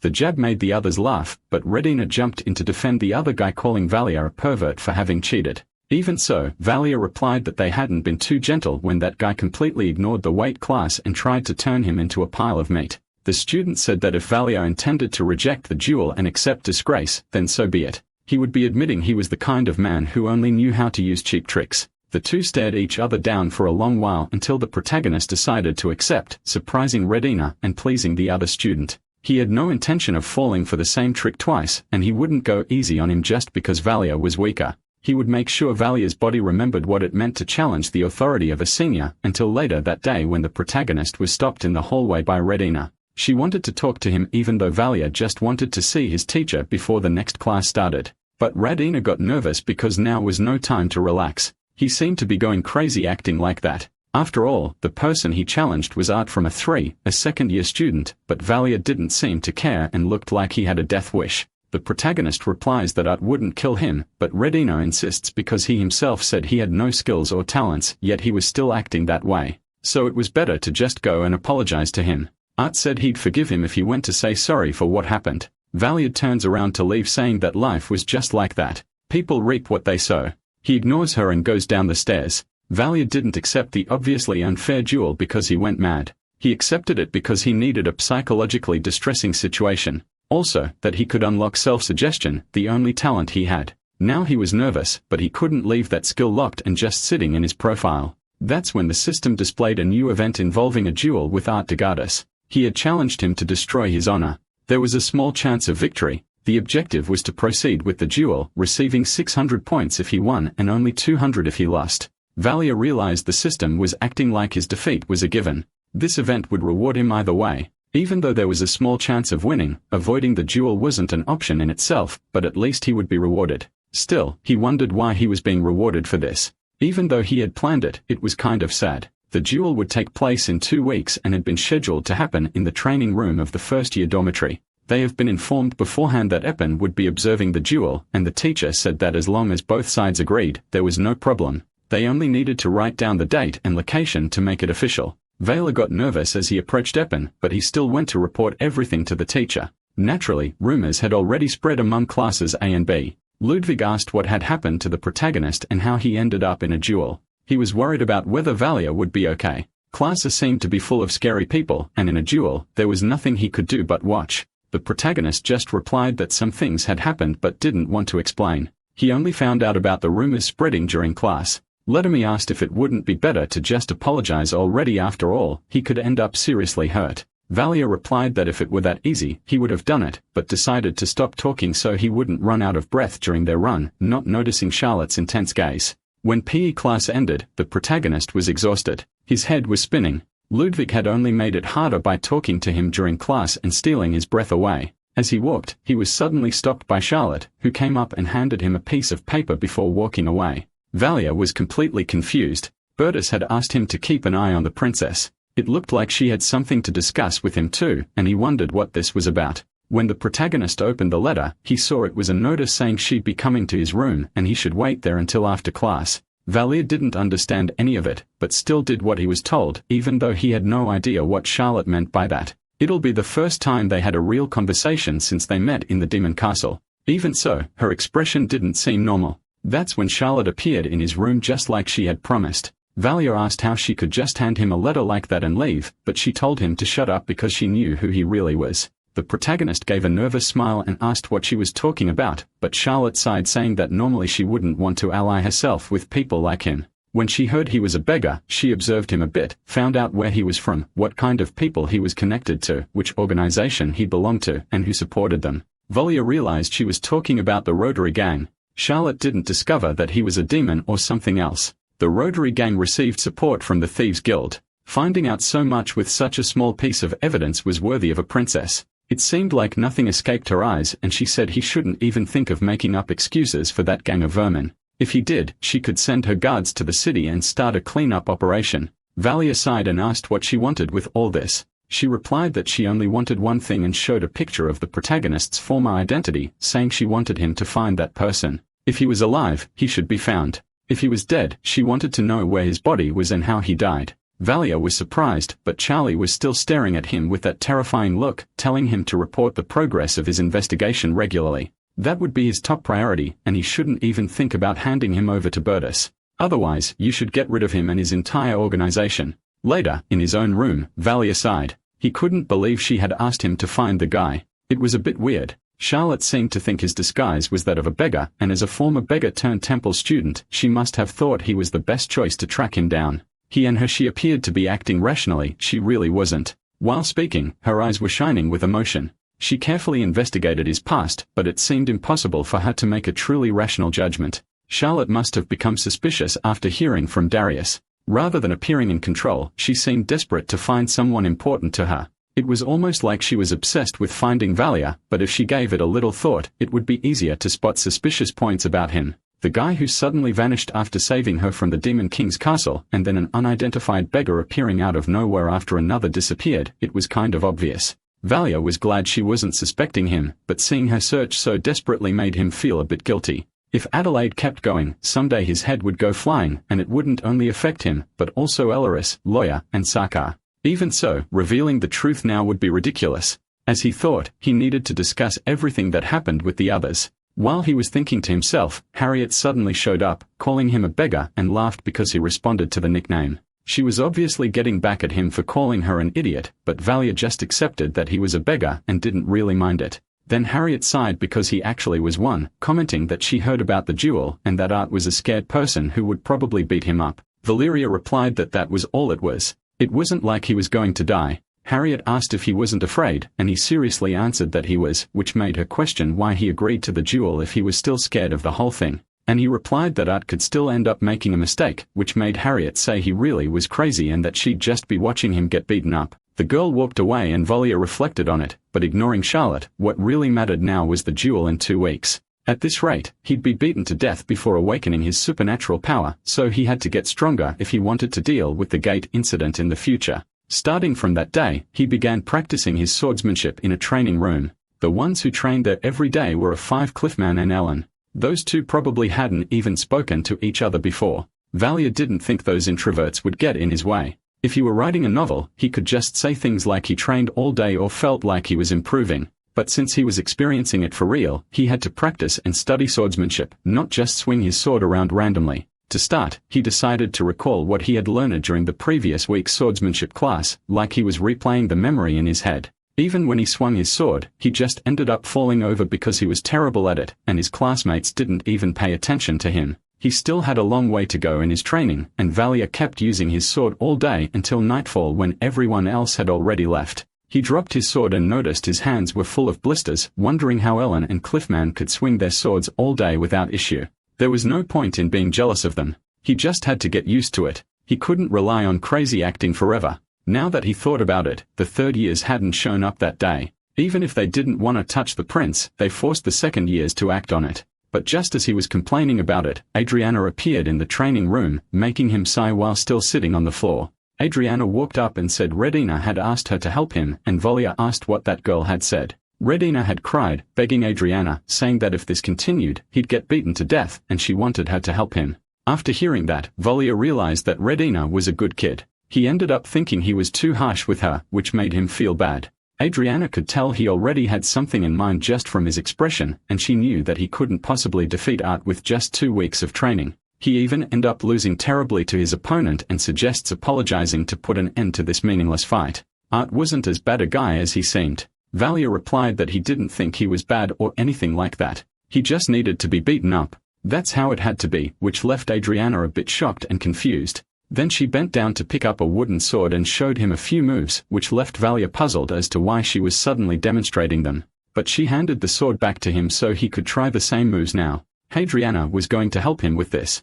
Valia asked if she really wanted him to try it, and he picked up the wooden sword. It wasn't something completely impossible to do, but the movement actually made him fall, and Adriana asked if he was trying to make fun of her or something, and Valia kind of wished that were the case. Then she held him by the wrists to help him up. No, he must be exhausted, but said there was no point in doing that. It would just hurt his wrists with such movements. Valeria Astris stopped saying those things. It only hurt his pride, which wasn't much to begin with. However, when she touched his wrists, they started to glow. He was shocked when Adriana revealed that she was a paladin in training. Divine magic could restore muscles, pain, and fatigue, and she asked him how he was feeling. Valia admitted he definitely felt better. The girl asked him to try again. She was sure he could do better than before now. So Valia tried again, continuing to train with a wooden sword, but Adriana noted that even his basic skill was awful. She said she would wait for him in the dormitory hallway the next morning to help with his physical training. The next day, Valia was exhausted. He ended up getting tired because he woke up much earlier than usual. Adriana showed up to greet him. They would start the day with a bit of running and then warm up. Valia asked if it wasn't disadvantageous from her classmates that she was helping him like this, and she laughed, saying it might be. At the very least, she needed to help him develop a decent physique and some combat skills to begin with. After all, I'd never listened when she told him he shouldn't act tough with the freshmen just because of his huge pride. Instead, she mourned that Valia should be more worried about himself. She couldn't even call them weak because that would be a compliment. Valia complained because the truth hurt, and Adriana smiled, not knowing what he was talking about. She was just telling him to work hard. If the warm-up was done, they'd begin, and Adriana ran ahead, leaving Valia behind already out of breath. She told him to run faster than that. She wanted to train on her own too, but couldn't leave it behind either. Valia complained because this was seriously weird, and Adriana replied that it was normal. After all, her ability to heal him on the go was basically cheating. If those wanting to become paladins ran marathons, all of them would win, and Adriana couldn't understand how she could still talk while running. There was that freshman named Ludwig who ran around the temple at full speed every day, but he'd always been that different and crazy. Ludwig's stamina was at car level, and that's how they ended up doing 3 hours of stamina and strength training necessary for swordsmanship. Whenever Valia was about to collapse for exhaustion, Adriana would restore his stamina using her divine powers. But Adriana reminded him that if he wanted to endure the training, he'd need to increase his nutritional intake and said he should eat more and better. After she said that, Valia returned. Even though his body was fine, he still felt exhausted from the physical effort. He still had to wait a bit until breakfast, but there should be some ingredients in storage, and he could also use the kitchen. He could just eat something for now, so he decided to go to the restaurant dedicated to the royal class, responsible for all the meals and nutrition. Several famous chefs worked there, and the dishes were made with nothing but top-tier ingredients. If someone wanted to eat outside of meal hours, there was also a full kitchen where the cooks could prepare something on request. But for some reason, Ellen was also there. Valia wondered if this was something he had known all along. After going out for morning workouts every day, it was obvious she always came there to eat. If you remembered correctly, she also ate more during breakfast than anyone else. Valia approached to see what leftovers Ellen was eating, but it just looked like steak, and she said she had other things like bread too. Ellen mentioned that it didn't even taste that good, and Valia just walked away, letting her enjoy the meal. He didn't want to steal her food. In the kitchen, he was surprised because she was actually amazing and very tidy. There were enough ingredients, and he was way too tired to cook anything fancy. So he just decided to throw some easy things into a pot and eat, and that's how Valia ended up cooking until he returned to Ellen's table with a few more dishes. Suggesting they could eat together, he said the kitchen was full of eggs and meat and asked if she was only eating leftovers because she didn't know how to cook. The girl replied she had never tried, and Valia sighed. It was shocking how someone could not learn something they'd never even attempted. She seemed to have just given up. Valia muttered like an old man, thinking that kids these days were completely useless instead of learning what they were supposed to do. Anyway, he said they should eat since he had cooked it, and it should taste good.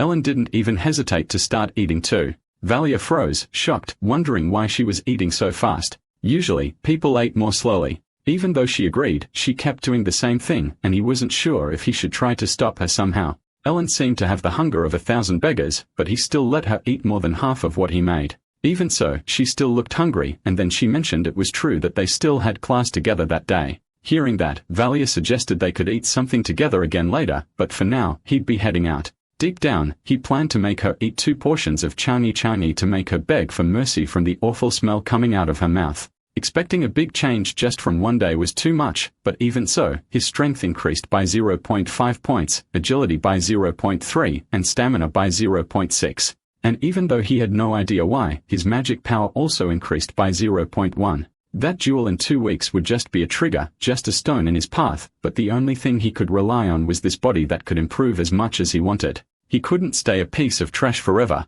He needed to gain some strength. The duel was in 2 weeks, and it was still the matter with Bertha's and Charlotte. Not to mention the whole gate crisis. Valia couldn't afford to rest. He needed to unlock auto-suggestion as soon as possible. And later, he ended up going out to eat with Ellen, who was still eating that horrid thing. But at least she was in a better situation now. If she didn't like it, it's not like she was being forced to eat it. But it still impressed Valia how she kept showing up every day to eat with him. He wondered if it was because of him. Maybe it was some hidden setting that she liked free food. But when he thought about it, this girl ate way too much. Valia commented that she had eaten more than half of the food he made that morning and asked if she didn't think a beggar offering her food made her look even worse than a beggar or something like that. Then Ellen mentioned that next time it would be her turn. Valia couldn't believe how easily he'd gotten her to eat with him again. He figured maybe he was actually kind of likable. And with that, he said goodbye to Ellen after their meal. The portal crisis, a disaster caused by a development that stemmed from his own incompetence.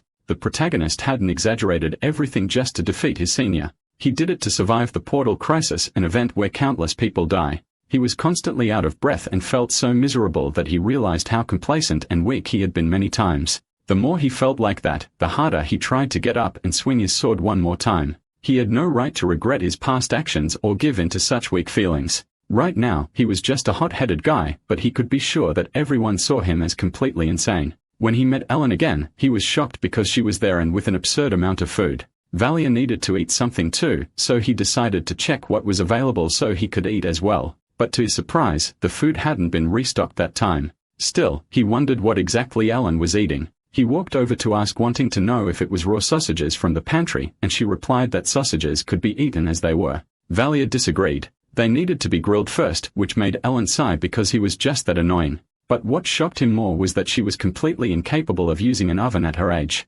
Again, she said she had just never tried using one before. Valia thought that if he grilled them all, they'd end up way too salty. And he wondered what he could do now. He didn't even have the strength to cook and said he couldn't do it. So he guided Ellen so she could learn to cook in his place, which impressed him because she was actually good at it. He was so surprised because her knife skills were on the level of a temple chef and asked if she really didn't know how to cook. Ellen agreed it was her first time, and Valia commented that at this rate, she could become a great cook in the future. Valia continued guiding her to cut and do things properly, and they finally finished cooking. The other result looked weird and still smelled good. Valia told her she should memorize this for the future so she could cook by herself and maybe even make a little for him too. Ellen sighed that he was annoying and just started eating, and the protagonist was surprised she was eating it even though it was still hot. Valia saw her starting to burn her tongue and eat quickly and told her to spit it out before she choked or got hurt. He ran to get her some water so she could swallow the food, but at least it was better than eating raw stuff. Maybe she could respect him a little for that.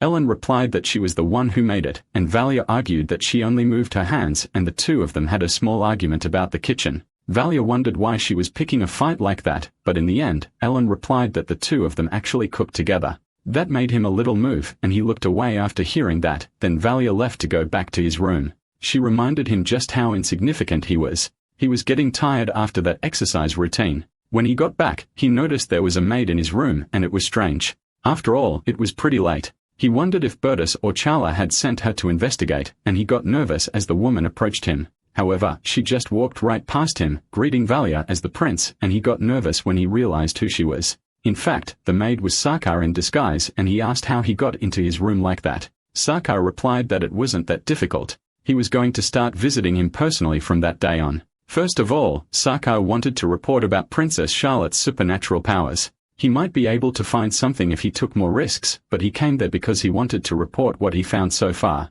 Charlotte's supernatural ability was treated as controversial even by the Imperial family. In particular, the forces behind the princess doubted her power, saying it was kept secret because it was fake. Valia understood that this probably meant even Charlotte didn't know the origin of her supernatural power. That led them to two people besides the Emperor who might know something about it, the professor from Class B, Mustang, and the teacher in charge of her supernatural powers class. Valia asked what he meant by taking risks, and Sarkar replied that if she had people she could share those secrets with. He thought about disguising himself as one of them, but only a select group of people could know. It would be harder for her to reveal it again, and Valia reflected on that. The circumstances surrounding her supernatural power were strange. If she really had a power, it must be something she didn't want to reveal. So Charlotte's powers must be tied to something problematic, and the protagonist told him to forget it. It was too risky. The truth would come out eventually. Sarkar agreed that was a wise decision, and Valia said he also had something to report to them.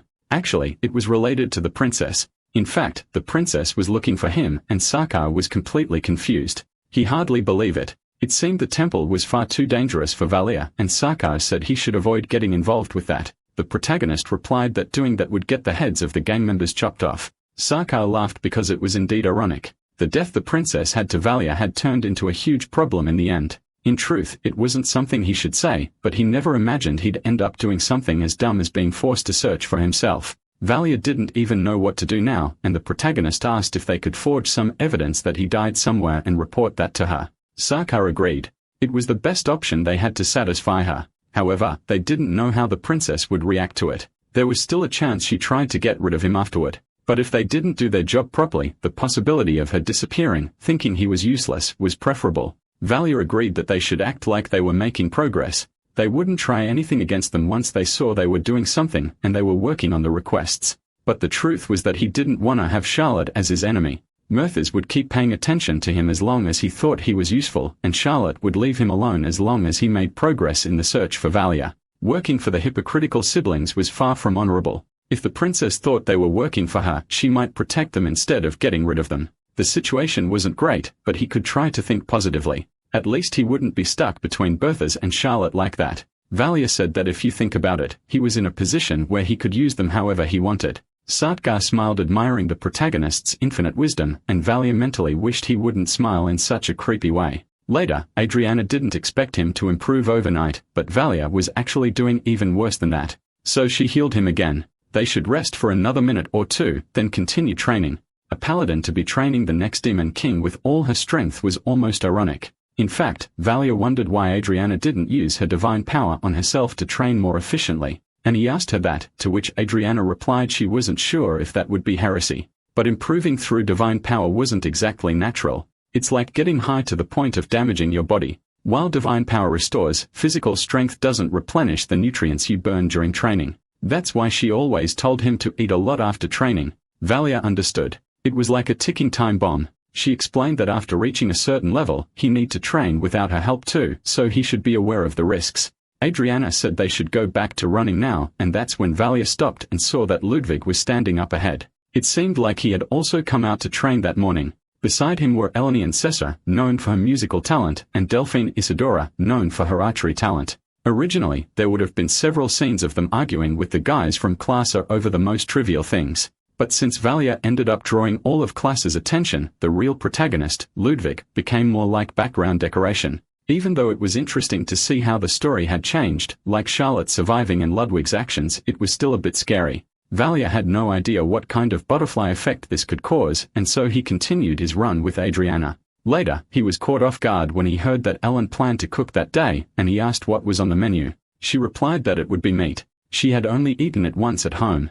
Valia agreed that it sounded good and asked if she had ever cooked it before. She added salt to the meat, and Valia said he was just asking out of curiosity, but there were probably other things she should add. Setting aside the jokes about how eating meat like that would make her turn into Minecraft Steve, he kept pushing to know if she was going to add any spices now. The way she was holding the knife with irritation while glaring at him made him step back. He didn't think it should be like that. Finally, she finished cooking, and Valia kept teasing her, asking if she even listened to his tips for seasoning the meat. But it was finally ready. If he ate slowly, he might be able to get breakfast after all. Valia asked if it was more edible now with seasoning, and she agreed, which made him pretty happy since that was what he expected. Even so, Valia asked if she can really eat such a huge portion of food, and Ellen nodded, even though there was nothing he could do about it. He said it was a good thing she had gone to the temple. Otherwise, she'd starve at school eating like that. Ellen mentioned that she didn't go to school because she wanted to.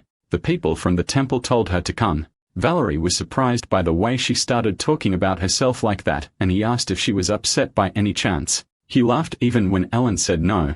It was actually really fun to irritate someone as serious as her. Valerie was laughing and having fun with it. At that moment, the foolish Sedders had no idea what was coming next as the price for irritating Ellen that much. Ellen went after him to teach him how to train with his wooden sword, making him repeat the moves again and again. It was clearly an attempt to get revenge for the things he did. She started teaching him how to use each of her sword techniques. Even though Valia should have been happy that someone as strong as her volunteered to help, he still felt annoyed. Ellen not only helped with sword techniques, but also sparred with him a bit. It was way better than fighting someone at the same level. What he learned in those duels was that a swordsman's battle wasn't just about swords. You had to use everything you had. That included your hands and feet. And so he learned the impact of low blows in fights and the importance of properly gripping a sword. He learned various sword techniques, attack methods, and suppression tactics, all while getting beaten up. And if he had to mention something else, he realized it was that Ellen stood above all of their classmates. Ellen defeated him again and again. Valia truly felt like he was going to die at this rate from constantly training non-stop. On Friday, 2 days before the duel, Ellen put him through that strange training where he had to hold his sword while she struck the side of it. Ellen explained that all sword techniques were useless if you dropped your sword. The training they were doing was to strengthen his grip, so he had to put all his strength into his hands. His grip was so weak that they would need to keep doing this training until the day of the duel. Valia was struck over and over by Ellen, who ordered him not to let go of his sword even though he felt like his arms were going to fall off. After training for so long that it felt like months, the sword he was holding broke and the pieces fell to the floor. Even though he wasn't injured when it broke, he was still a bit shaken. Ellen said those training swords were very fragile, so they would break easily. If they were too hard, they'd basically be clubs and could seriously injure someone. The protagonist felt like he had gone through that a few times already. Ellen reminded him that he should never drop his sword. But for Valia, that was easier said than done, and he decided to go grab a new training sword to continue. That's when Ellen told him he was going to lose, and Valia replied that he knew that from the start. Of course, he still wanted to win, but he didn't believe there was a way to do that, until Ellen herself interrupted, saying there actually was. She said she could tell him the only way to win, and the next day, he did his morning run with Adriana. She praised him for doing very well and told him he could focus on resting until the next day so he could improve even more. The next day, it would be a long-awaited duel, and he remembered Ellen's advice to think carefully about what kind of duel this was. After that, she fell completely silent and didn't offer any more tips. That's when the protagonist decided to ask Adriana directly. He said that one of her classmates claimed there was a way to win the duel, and asked if she had any idea what that could mean.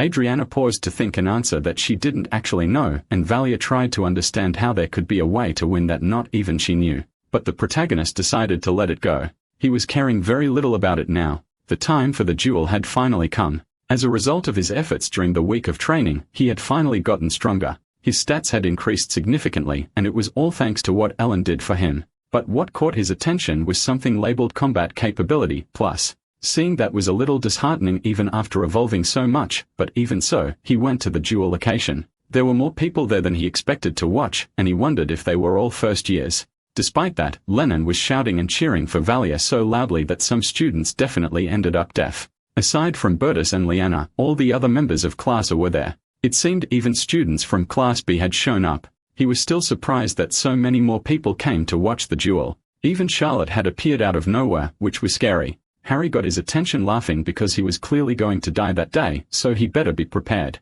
Valia told her to shut up and walk toward Art, noticing that all the second years from Class A were there as well. But the protagonist only recognized Art, Adriana, and Redina among those present, and Eppin noted that everyone was ready and they could proceed. So he decided to go over the details before they could begin the duel. Art de Gardus had been involved in a certain incident in which Reinhard vainly injured his honor. For now, he would read only the written report. 2 weeks ago, one is Saturday, the first-year Valiant grabbed the genitals of second-year Art and squeezed. The report made everyone around them start laughing loudly, and Art got angry at being exposed like that, especially because even Valia was trying not to laugh. Eppin continued reading that after declaring that his honor had been wounded and that it caused great and distressing mental damage as well as humiliation, Art had demanded an apology. But Valia refused such a request, and so he proposed a duel, which both of them agreed to proceed with. When the two agreed on the terms, Eppin asked them to state their demands in case they won the duel. Art said he wanted Valia to kneel and apologize to all his seniors for the disrespect he showed them, and he also wanted him to swear loyalty and respect to them. In response, the protagonist said she wanted all the seniors to stop with that stupidity. They pulled on freshmen and demanded an apology just because. Everyone was shocked by Valia's boldness and so agreed, beginning to call upon the god of war to be by their side. But Art interrupted his teacher's words, saying that as a participant in the duel, he had the right to name a champion. Art asked who that would be, and the protagonist wondered what exactly that meant and what it implied. Art said he wanted to bring out the third-year student who was Class A's champion, Martin, and the man appeared, taking Art's place and handing him his wooden sword. Martin asked if it was him who told him to show up whenever the prince was around, smiling arrogantly at Valia. There weren't many people there because the second years from Class B had also shown up, but it seemed even the third years from Class A came to watch. His provocation must have touched the pride of the third years, so they wanted to see his humiliation up close like that. Valia remembered how Ellen said he should carefully consider what a duel really was, and now he understood that naming a champion or substitute fighter to take one's place was a right duelists had. So that meant Ellen had been suggesting he ask her to take his place as champion and fight for Valia. That was the only way to win. With Ellen's skills, it was very unlikely she lose to someone like Martin. However, Valia sensed Adriana's fury and wondered what was going on. It seemed like she hated Martin and wanted to fight him too. Eppin said that if no one had anything else to say, the duel would begin. If the outcome became clear or someone begged for mercy, the duel would end. Then Martin said he had a suggestion and asked if they could make it so the duel would only end when one of them surrendered. The teacher asked why, and Martin said it should be obvious from the outcome, but he simply wanted to teach the freshmen a lesson. Eppin asked if the protagonist agreed to that, and Valia said yes, but he would also like to add a condition. Since choosing a substitute was a right in the duel, then having a small advantage in return should be allowed. The truth was Valia wouldn't call anyone even with Martin asking if he seriously intended to fight him directly. That worried Adriana and Redina, and even Ellen, who remained silent, watching the protagonist in front of everyone. Valia asked Martin not to use his left arm during the duel, and he agreed without thinking much about it. Restricting the use of one arm was a major advantage. If Valia's past self had to choose something, this never would have crossed his mind. Thanks to his duels with Ellen, the protagonist realized how important it was to always improvise. Realizing that made him aware that his training hadn't been in vain, his chances of overcoming the weight difference were still low. But now both sides were ready, and so the teacher began the duel between the two. Martin laughed, asking if the protagonist was scared. Valia could tell the guy wasn't afraid of him at all. He wondered if he should go for a surprise attack while his guard was down, but his strikes still meant nothing and were deflected. Valia wondered how he could be so strong with just one arm. He almost dropped his sword during the exchange. Martin responded that he was just a weakling and pressed even harder, attacking the protagonist more than before. He was only aiming at his sword, maybe because now Valia understood why Ellen had put him through so much suffering before. Ellen had always known that the duel would end like this. Valia ended up being thrown back by the blows he received. When he fell to the ground, Martin asked why he dropped his sword, laughing at the protagonist's weakness. Valia kept getting beaten by his opponent, who told him to pick up his sword, not understanding why someone like him, who didn't even think before speaking, could still be someone from Class A. Even if he didn't have anything good, at least his eyes looked like those of a swordsman. Merton kept hitting Valia, and the people around began to wonder if it wouldn't have been better for him to retreat from the start. People shouted for him to give up, cursing the protagonist, not even understanding how Eppen hadn't stopped the duel. But Valia was still enduring the battle, and each blow he received, spitting blood every moment. Martin also asked if he didn't intend to retreat. It seemed like he wanted to make the class last longer than usual, like he actually enjoyed studying. It wasn't just his arms. Valia's whole body was hurting. He couldn't win that duel. But even so, even if he got beaten by that damn person, he just wanted to land a single hit on his opponent. And he charged at Martin again with his wooden sword in hand, which made him laugh because the protagonist looked insane acting like that. Valia's defeat was inevitable, but his plan to awaken his supernatural power by placing himself in danger had completely slipped his mind due to his rage. At first, he hadn't intended to do that, but he ended up crossing his limit and activated his revision function. Valia got so furious that he didn't care about anything anymore. At the moment he landed a blow with his sword, it would break into pieces. 20 conquest points were required to trigger that event, and so the protagonist used those points. And thus, he struck his opponent with it. As Ellen had said before, the durability of training swords was indeed low. The probability of something like that happening was very high, so he managed to make it happen without spending too many points. A strike to his lower parts made Martin back off in fury, but Valia couldn't let him grab his sword again. If Martin got his sword back, it would be over, so Valia hit him from behind to disrupt his attack. The protagonist began to beat his opponent with kicks. He thought his blows would knock him out, but Martin seemed like he would recover quickly. Martin kicked him away, complaining that he took advantage and told him to do everyone a favor and just surrender already. Valia laughed at that. He would never do such a thing. After all, he intended to win the duel. He wanted to win and couldn't afford to lose. Martin asked that he really thought he could win after that surprise attack. Valia felt that he didn't want to lose. Besides that, he didn't want to kneel or beg for forgiveness from them. Still, there was no way he could beat him, and he didn't even know how to make him surrender. But he still wanted to win. He wanted to make his opponent crawl to him and didn't care how he made that happen. In truth, the protagonist couldn't pull that off. The difference in power between the two of them was far too great for it to be possible. However, even if his defeat was inevitable, he still had hope that he could win. He was sure of it. And at that moment, the things he wished to achieve someday came to his mind. He finally understood how his ability worked. His ability had nothing to do with pushing himself to the limit. The name of his power was self-suggestion. Valia wanted to win no matter what, and he had to plant something in his mind to fully believe in it. Around him, the students thought the protagonist had gone crazy. Valia had to believe completely in himself that he would win. Even if the real chances of that happening were close to none, he had to believe that his victory was inevitable. That was his power. He had to act like an innocent child, think like a fool who didn't know what was about to hit him. And so, charging at his opponent, Valia activated self-suggestion and used his sword to strike him with force. Martin was shocked and couldn't understand what that was, but Valia didn't stop hitting him and grabbed him by the hair without hesitation. This time, it was the protagonist who was beating him down, shouting at him to surrender, but Martin could only ask how this was even possible. Only to get beaten even harder than before. Valia just kept hitting him, knowing that knocking him out could also make him win. Valia reminded him that he had said before his victory was inevitable. The result he wanted was directly connected to his hope. The more he reinforced that belief, the stronger his powers became. He planted in his mind that he would win and became strong enough to do so. And then Valia lifted him up and shouted for everyone to hear. This guy had been at the temple 2 years longer than him, was stronger, and had much better swordsmanship. Even so, the protagonist mocked him, telling him to say that a third year got his ass kicked by a first year. Since Martin stayed quiet, Valia decided he would make him wake up. But finally, Martin bowed and said he surrendered, admitting he was wrong.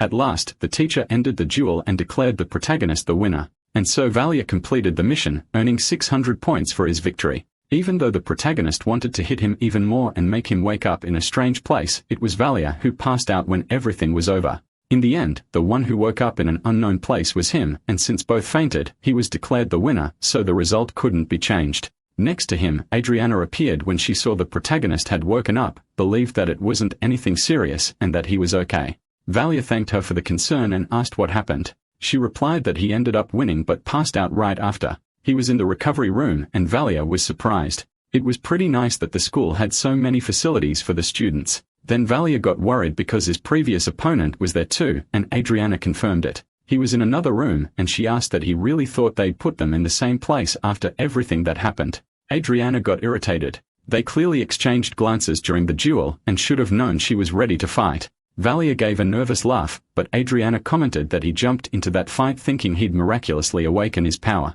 She never thought the phrase "take a real beating" would become so literal, and Valia claimed that at least everything worked out. Adriana disagreed. He couldn't just do that. Things only worked out this time because he awakened his supernatural ability. Still, she asked if he thought she would keep helping him if he kept acting like that, and Valia turned away, denying that things would go the same way again. His supernatural ability was just a bonus. The rest of the talents he'd have to buy with conquest points. But in the end, she asked him to at least not do anything like that again, and that he shouldn't start fights just because his senior happened to win one this time. The protagonist actually believes something like that would happen again someday, but Adriana said that in that case, she personally makes sure to kill him. Valia turned back and agreed not to do it then, but he was very grateful for her help, which made Adriana sigh. She preferred a freshman who got along with everyone, not someone who picked fights with everyone.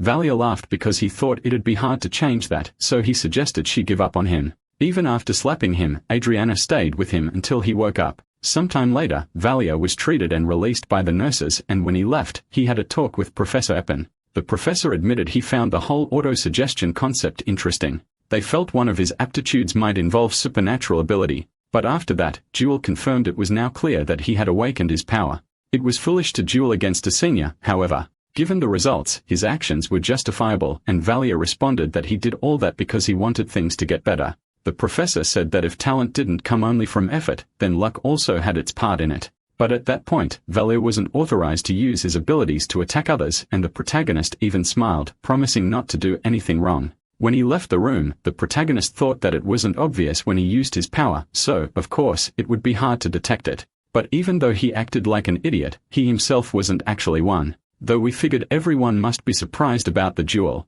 Now everyone was talking about Reinhard and the supernatural ability he awakened during the duel. It seemed like the rumor wasn't just spreading among his classmates, but even among students from other classes and upper years. The duel alone was the topic of the week in the royal class, and the fact that he, a first year, had won. It would be way too weird if no one talked about it. The looks from those who hated him changed. While part of that was likely due to his awakening, it also seemed like they saw something in the duel that shocked them. On his way, he ended up bumping into Harriet, but she walked right past him, which left Valia confused. This should have been the perfect chance for her to say he should have been beaten up even more, so we stopped her to talk. Harry was startled as he asked if she didn't have anything to say, and finally, she said Valia should have been beaten even more. The protagonist hit the mark so perfectly, it was like he was living rent-free in her head, and he laughed, commenting that she looked nervous when she saw him getting hit. Harry blushed when Valia said she turned pale like snow. It seemed like she couldn't even stand up properly. She shouted, denying it and saying it was all a lie. She'd never worry about him and even said he was disgusting. Valia held her face, and Harriet pushed him away with a slap, making him laugh because she was so cute when she got embarrassed. But Valia ended up shocked to realize that while Harriet was yelling at him, she started to cry, telling him not to make fun of her. The protagonist offers her a macaron to eat, but Harriet refuses because it was dirty, and she wouldn't eat anything like that. In truth, the protagonist felt it was more like when an older person teased a child and made them cry like that. Finally, he apologizes for being rude, but she just tells him to shut up again because he never stops making fun of her. Not even her father, mother, or siblings did that. He didn't even know how to treat a girl, and he was making her furious without knowing why she had to go through this.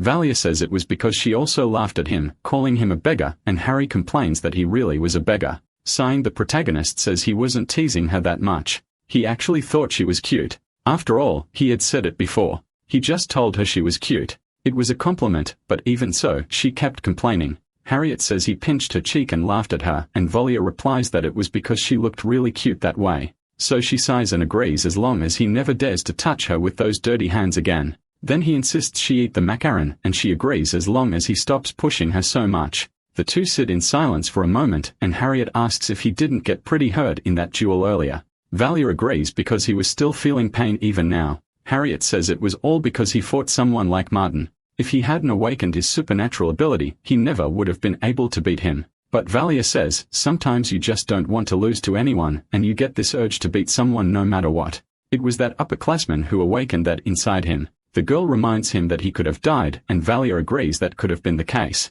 But in the end, he didn't die. Later, Bertus says he heard the news. He really did beat a third-year student.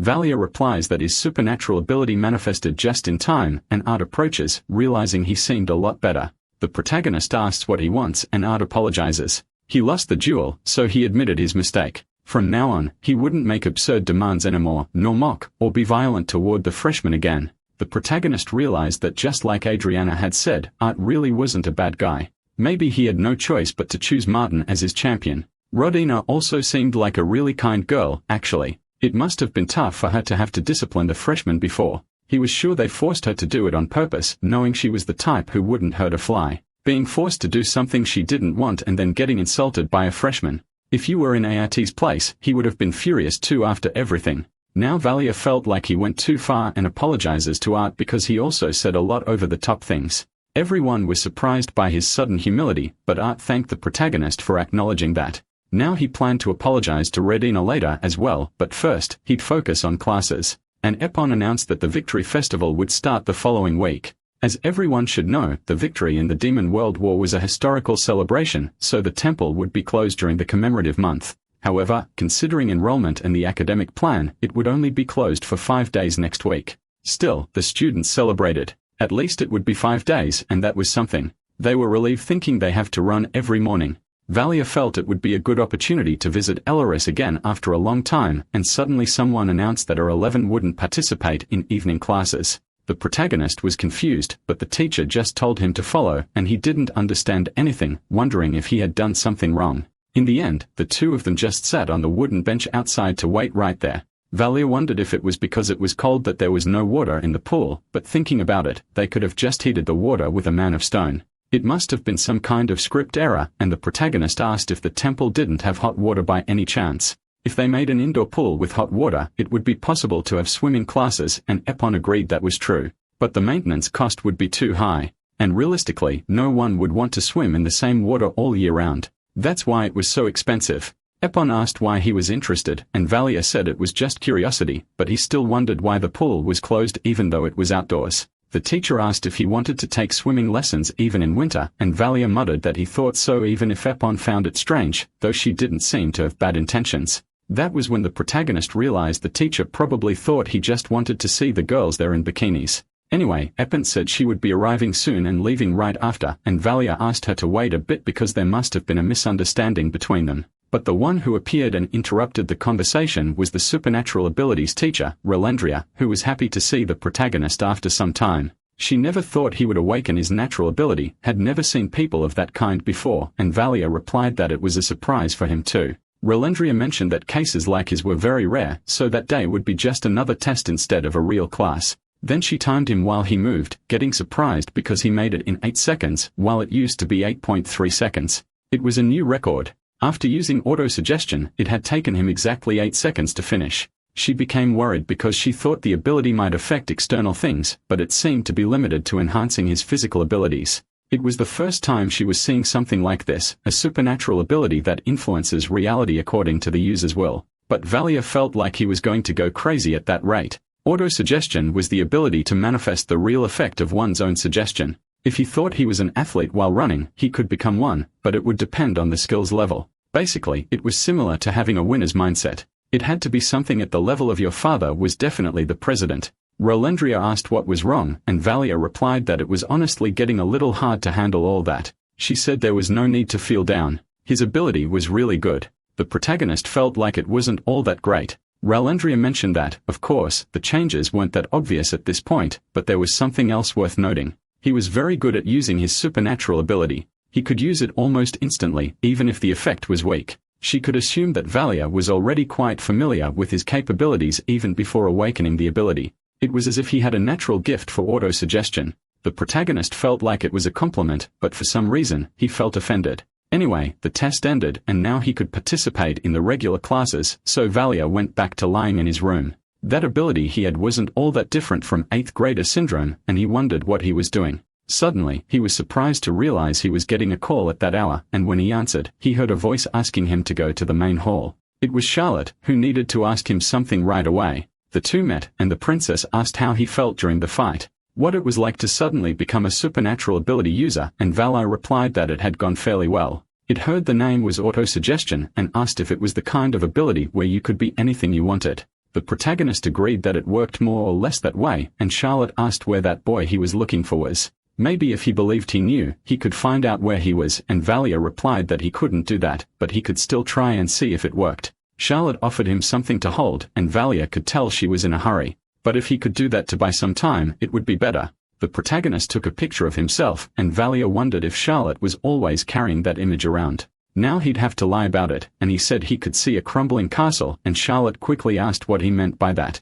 Valia said he could see that guy running near a castle, and it looked like he was on horseback. He was also being chased by knights and running away desperately, and there were also some demons nearby. That's when Charlotte started crying and begged him to tell her more about it. She just wanted to hear a little more. Valia felt that small lies turned into big lies. They piled up and eventually grew larger, and this lie would end up hurting Charlotte. Right now, he knew he was doing something really bad to that girl, but the protagonist still told her that the scene was just repeating itself. It could be that his ability was still weak, and Charlotte asked if at least he was still alive. If he was alive, she at least wanted to know, and Valia agreed, even though he didn't know what kind of situation he was in or where he was, but he was alive and safe. Charlotte cried even more, thanking the protagonist and feeling relieved to hear all of that from him. The two stayed quiet until the princess stopped crying, and she asked him not to tell anyone about what happened that day. Valia figured it was because Bertus would use it to his advantage, and Charlotte smiled, saying that the boy who saved her, if not for him, she would have gone insane long ago.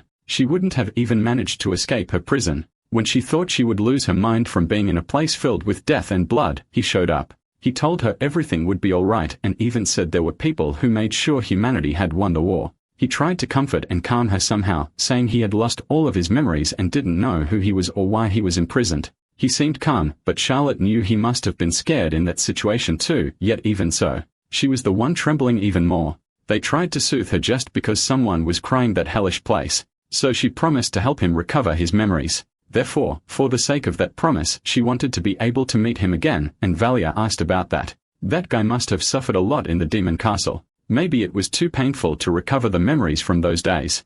It was good to remember who you were, but there were memories better left forgotten. Forgotten? Charlotte agreed, but said it wouldn't be too late to talk about that after they met again. That's why she wanted Reinhard to find him. She would do whatever it took to help him find the boy. Valia smiled. It was a very dangerous promise to make to a beggar like him. Deep down, he was the one who got himself into those problems. When he returned to the dorm, Bertus commented on how his sisters seemed to be looking for someone, and the protagonist froze. He wondered how Bertus was awake at that hour, but it was obvious he had heard everything from his conversation with Charlotte. Valia answered that he had been asked to search, and by the way, Bertus should already know who she was looking for. Bertus laughed because that was basic, but it seemed like his sister hadn't found the boy. She had probably asked the gang to look, not done it herself. He asked if there had been any progress, and Valia wondered if Bertus had been investigating him. Obviously, he was saying that to show he was within the circle of influence. Valia replied that no, he just had a portrait and didn't even know the name, and Bertus asked if his sister had told him who the boy was. But even without knowing, that was fine. What mattered was that he too was looking for him, and if he found any clues, he should report them as soon as possible. In truth, if Charlotte were left alone, she would end up self-destructing. But turning to him showed that she was getting close. That's when Burst remembered he wanted to ask something. Was Valia the next master of the Thieves Guild or something like that? Valia replied that it was a situation that could be misunderstood, but it wasn't like that. He had never seen them and didn't intend to build any ties. Burgess understood that he was probably closer to the gang than to the guild, but the protagonist didn't understand what he was talking about. Burgess said he believed the empowerment of crime was inevitable. Even if the Thieves Guild was eliminated, another would take its place. It was impossible to eliminate crime completely. And in that case, if someone was in charge, at least it could be controlled. Then Bertus gave the protagonist a chilling look and asked if he would like to become the master of Thieves Guild, but Valia didn't understand any of it. The next day, Adriana said goodbye to her fellow students, relieved that they would get some rest. One of the boys said they could meet again in the central square when classes resumed, and Adriana turned to see that the protagonist had approached. She said she'll be going home the next day, and if he changed his mind about the church by then, he could talk to her. Valia said he would be going home the next day, and thus said goodbye to Adriana. On the way back, he remembered the conversation he had with Bertus. Bertus had asked if he intended to become the master of the Thieves' Guild. It was easier to control someone he already knew. It also made it easier to support someone from behind the scenes if necessary. It didn't seem like an absurd proposal. Vela wondered if Bertus really wanted to become emperor by thinking that way, and Bertus laughed, saying he was just suggesting it. No need to worry too much yet. There was something too big to put into action right now, and the prince left wishing the protagonist good night. The next day, Valia was lost in thought until he heard Ellen calling out to him because he had spaced out. He kept thinking about the things Bertus said and couldn't focus, but he planned to stop training for the day. Ellen, on the other hand, caught Valia's attention because she seemed to be sweating a lot. It looked like she was overdoing her training. She said she'd just train a little more, and Valia wondered why she was so stressed to the point of pushing herself like that. He said goodbye, telling her not to overdo with training, but Valia ended up coming back to bring her something to eat. He got annoyed because it wasn't something he'd normally do, but that girl somehow drew people's attention. He got attached without meaning to. It was a little scary, actually. He ended up doing a bit too much, but for Ellen, it shouldn't be a problem since she liked eating.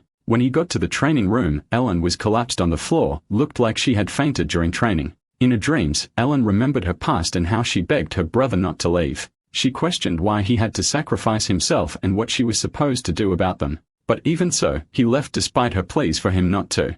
Later, Ellen woke up and Valia was with her in the infirmary, and he remarked that she shouldn't be sleeping in a place like that since it could worsen her condition. He asked what she would do if she started having trouble breathing at her age, and the nurse asked the protagonist to calm down. She would only have been in danger if she had arrived any later, and like a gentleman, it was Valia who brought her in safely. The protagonist got tense when the nurse said he had arrived asking her to do something about the situation. He was all nervous and pale. The nurse said it seemed like the problem came from overtraining, so she should avoid pushing her body to the point of injury. Ellen agreed and thanked her as she left, and Valia asked what she had been doing to end up fainting. Ellen said she lost her balance while practicing a move. She must have hit her head on the dummy when she fell. The protagonist pointed out that it was dangerous. She could gotten a concussion, and it wasn't normal to make mistakes like that. And he smiled as he realized he had ended up saving her life. And after making sure she knew that, he told her to get up so they could leave. Since the nurse had used sacred magic, Ellen should be healed now. They could eat some sandwiches since he had made too many. He made them for her, so he had to make sure she didn't forget and thanked him. And with that, Ellen followed him out of the infirmary. That's when Ellen said she wanted to take a bath, and Valia asked if she planned to lie down again after that, and she mentioned that she didn't like the smell of sweat. Breaking curfew wasn't really a big deal after all. In the original work, Ludwig would always sneak out at night like it was nothing. So the protagonist said he'd head to the cafeteria first, and Ellen said he might end up getting caught by the director. Then she suggested they could eat in her room, and Valia went along surprised to see how her room was decorated. There was nothing weird about someone of the opposite sex entering a room at the temple. When writing the novel, he'd made a code dorm just to make things easier. He wondered what he planned to do in a place full of kids. At most, they end up playing cards in the middle of the night. They were really just kids, and Valia didn't feel nervous entering their rooms. Maybe Ellen thought the same. Actually, her room was just as empty as his. Aside from some training equipment, it was very simple. There was a bag in the corner that probably belonged to Ellen. But soon she came back from the bath, and Valia said they could eat and go to sleep. Outside, and it started raining, and they began having dinner, and Valia commented that people feel bad sometimes even if there's no reason for it. But that's just how things are. But if you mom talk about it, it might eat you up inside, and Ellen agreed. If it were possible, she said she'd like to save the world in exchange for her life. And she asked if he thought she could do something like that. Valia knew she must think of death as the end of everything. Even if he was the great hero who saved the world, in the end, he wasn't the only one. People worshipped the hero Artorias, and deep down, Ellen mourned the death of her own brother. So she missed him and resented him. Replied that he could only know how that felt when the time came. She agreed but said she would never die like that. And that's when she turned around because she wanted to show him something. It was a sword that seemed a bit unusual too. It was forged in tears, but Valia didn't know what that meant. But he knew what the sword was. It was called the Sword of Lamont. He never would have imagined it. Of the two swords once wielded by Artorias, there was the Sword of Owls, the god of war, Allspringer. And there was the Lamont Sword of Mensis, a god of the moon, and now one of them was right in front of him, a sword whose whereabouts were unknown except to someone who knew Ellie. At the same time before Artorias went to war, he had left that sword with her as a keepsake. Valia laughed, thinking she was about to attack him, but it seemed that wasn't the case, and Ali smiled and thanked him. The system displayed that he had earned an achievement called Ellen's Revelation, revealing her true identity faster than expected. On another day, the protagonist took a trip to the commercial area of the Aligar district, where he met with Alaris. She was surprised to see him and greeted him after so long, but was shocked that he was there. It was far too dangerous to come alone. Valia replied that it was fine. He had walked in circles to avoid being followed. He only planned to stay there during the holidays and it wouldn't be for long. Alaris asked if it wouldn't be more comfortable to stay at the temple, and he said it was because she was there. Alaris was a bit moved hearing that, but even so, visiting the place wasn't as simple as it seemed. Valia laughed, asking what she had been up to those past days, but she looked a little worried. Before he had come there, the first time to sell scrolls, there had been something. The protagonist remembered he had gone there after walking around failing to sell anything, and Ilaris said that was the key. The last place he had been seen before disappearing was there, and Valia asked if the pursuers had been around too. Even though they didn't seem to suspect Ilaris, that was the only place where they had found any clues, and now everyone was watching. And also, by chance, they heard that someone had stolen a fireball scroll from a shop, but Valia was shocked. It had been from Borton's store, and apparently, they got a lead on Valia through him. The protagonist remembered that was the guy who gave him a scroll for free a copy. The protagonist sighed, saying he hadn't stolen anything. The man had just given it to him. He thought it was a fake scroll because the drawing looked convincing, and he even said he'd pay if Valia could make a perfect copy of a real one. Ella's was shocked. People who bought fake scrolls could die. She said it's surgeon right. Someone like that deserved to suffer a bit. Valia replied he didn't know if he deserved it. He had just shot himself in the foot. The protagonist just wanted to relax a bit during his vacation and asked Alaris if the people from the game were doing well. She said Lawyer didn't talk much with them unless it was something really serious, but maybe it was time for everyone to get together and talk. Vela agreed. They could go to the rotating game the next day. That night, the two ended up talking when they weren't asleep. Elaris remarked that she didn't think humans were better than demons, nor that they were kinder than them. Humans were a race that knew what prosperity was, but they also fought each other and killed for that prosperity. There were times when she got tired of their cruelty, and Valia asked if something had happened. Elaris hesitated and said he would find out the next day, and so they passed the night until morning. When they met again, Sarkar was the first to shout and run up to the protagonist happily, hugging him tightly. Elora said that Valia had awakened his supernatural power. They had never doubted he would be the owner of such a great power.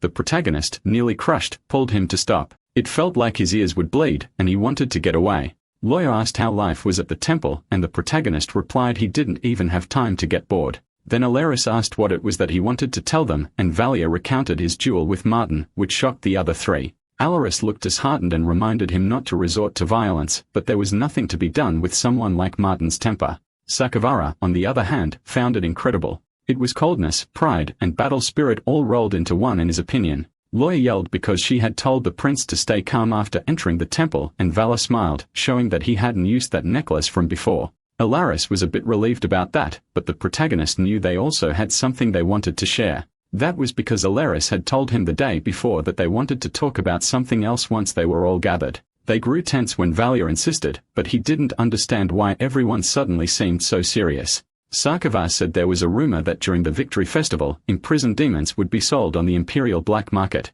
Valia was surprised. Most of the demons should have been killed after the war ended, and he still didn't understand why they needed to sell them. He asked where they intended to use them, and Alaris replied that the only possibility that came to mind was starting a collection. Valia saw no reason to buy demons like orcs and goblins. That was when he paused and realized exactly where that thought was going. Succubi, the demon tribe that was being sold, were the ones most commonly traded on the market because they had a human-like appearance. They were sold for a high price, but Valia knew succubi were dangerous. They were a race that drained the spirit of humans. Selling them was like asking to die. Alaris agreed that it was dangerous, but said there were ways to brainwash them or perform surgeries to prevent that. The same applied to incubi. Valia thought most demons had been killed, but there were humanoid ones that were sold like that. They became harmless toys that people felt comfortable using and playing with as they pleased. That's how the slave market worked, and Valia understood that they needed to focus on saving the prisoners. Sartkar said he couldn't bear to see the actions of the humans, but if they failed, they could put everyone in danger. Lawyer said that currently, the only demons who could help him were the three of them. If he lost even one, there was a high chance they'd be left with a weak foundation. Alaris agreed with the other two. Valia knew that without him, those three and all demon races would have fallen. There was no one else, so they would just throw themselves into the fire like moths if they showed up to save those lives. But the unexpected appearance of a variable like him meant that his safety became the top priority above all. If this was the same as the original novel, this was the festival Ludwig attended with his classmates, and Delphin Isadora was kidnapped. Somehow, Ludwig managed to rescue her, but Valia knew he had to find those of his kind who were being kept as prisoners. No matter how he looked at it, it felt like he was trapped in a world with events similar to the protagonist's. To be honest, he wasn't even a demon.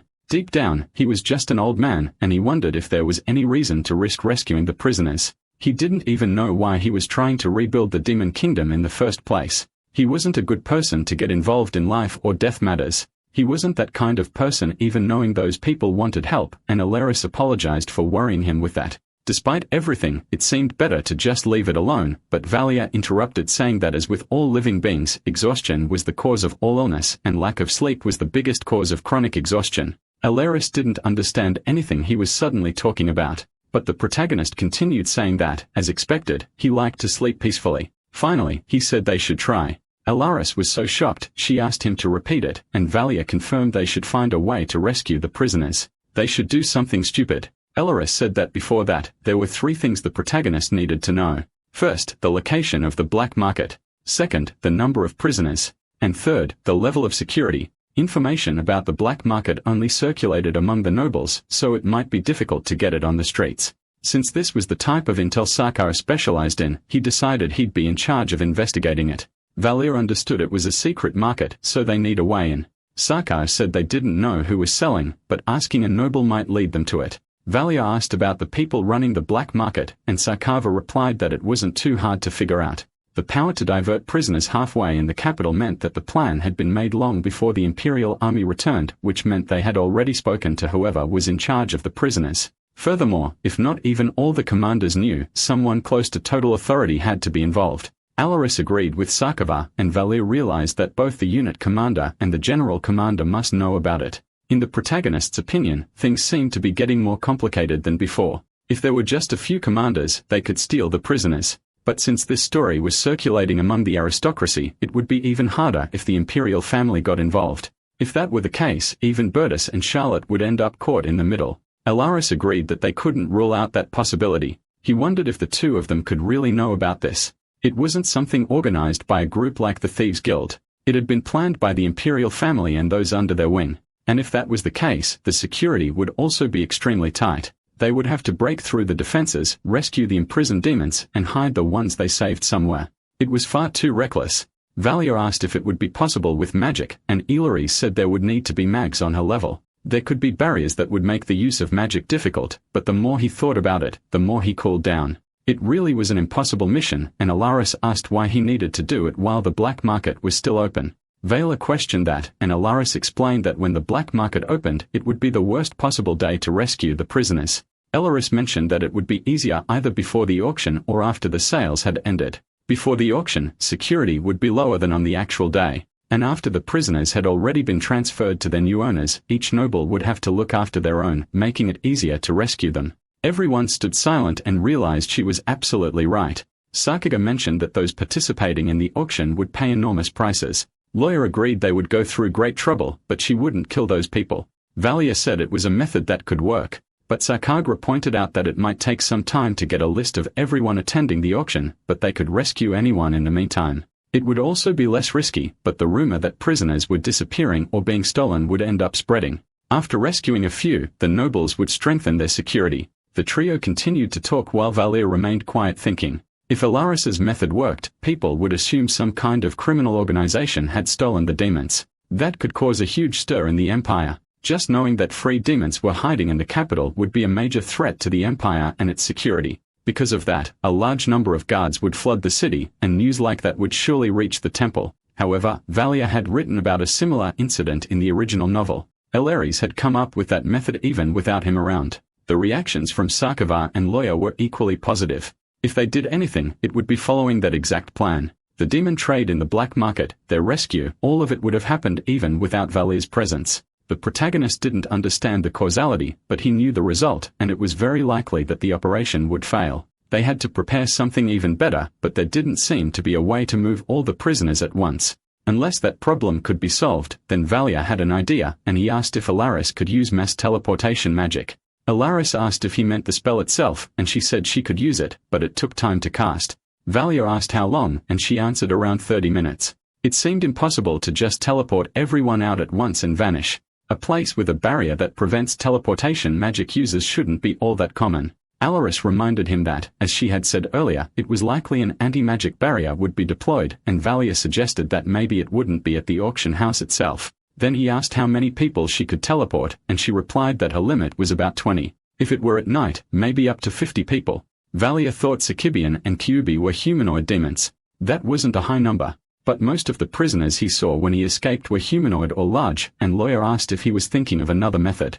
Valia said it was possible to rescue the prisoners in a different way, but they weren't strong enough. The black market's existence was already a problem, and it was illegal. Sarkar mentioned that just the act of buying and selling demons should be heavily condemned. Lawyer agreed that's why they were using a secret black market, truly the kind of thing fit for terrible people. Valia knew that demon trafficking was definitely illegal, and he asked what would happen if rumors about nobles being involved started to spread. They were confused, but the protagonist continued saying that the demon trade should damage the Empire's prestige. It was a major incident big enough to cause public outrage, and Lawyer asked if the citizens would become angry enough to attack the black market. The protagonist explained that if they discovered the black market's location, a huge uproar would break out. Sarkar said that, however, the Imperial army could be disguised as mercenaries and might use violence against them.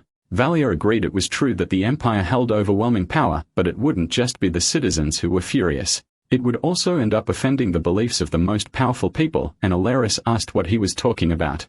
Valia explained that it was the religious forces. The sale of imprisoned demons would be a great offense to the Templar Knights. So there would be a huge and violent reaction from all the major religious forces across the continent. Besides that, the Templars were military forces that answered to religious leaderships, not to the Empire. When they intervened, it would cause major chaos, and the people from the black market would have no justification to stop the Templars from interfering. In the end, they would have to hand the prisoners over to the Knights. They wouldn't do something stupid in exchange for a bit of money. The Templar Knights saw the war with the demons as a sacred duty. The actions of the Empire would be a huge betrayal to them. Religion was what ruled people's minds. Going against it was a decision the Empire could never make. So Sakamo said that this method would stop the sale of prisoners on the black market, but Alaris hesitated because everyone would end up executed.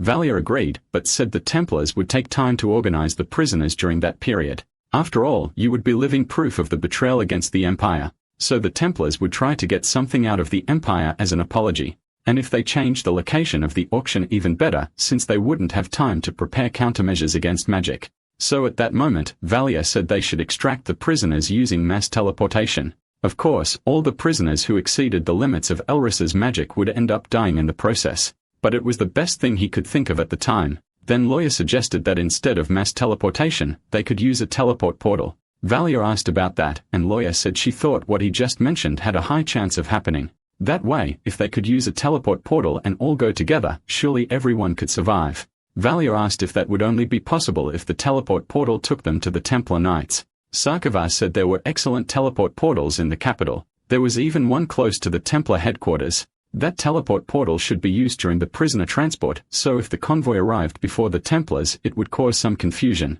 And they find a way to let the prisoners escape through the teleport portal to prevent them from being followed. Alaris could destroy the portal as soon as she got through.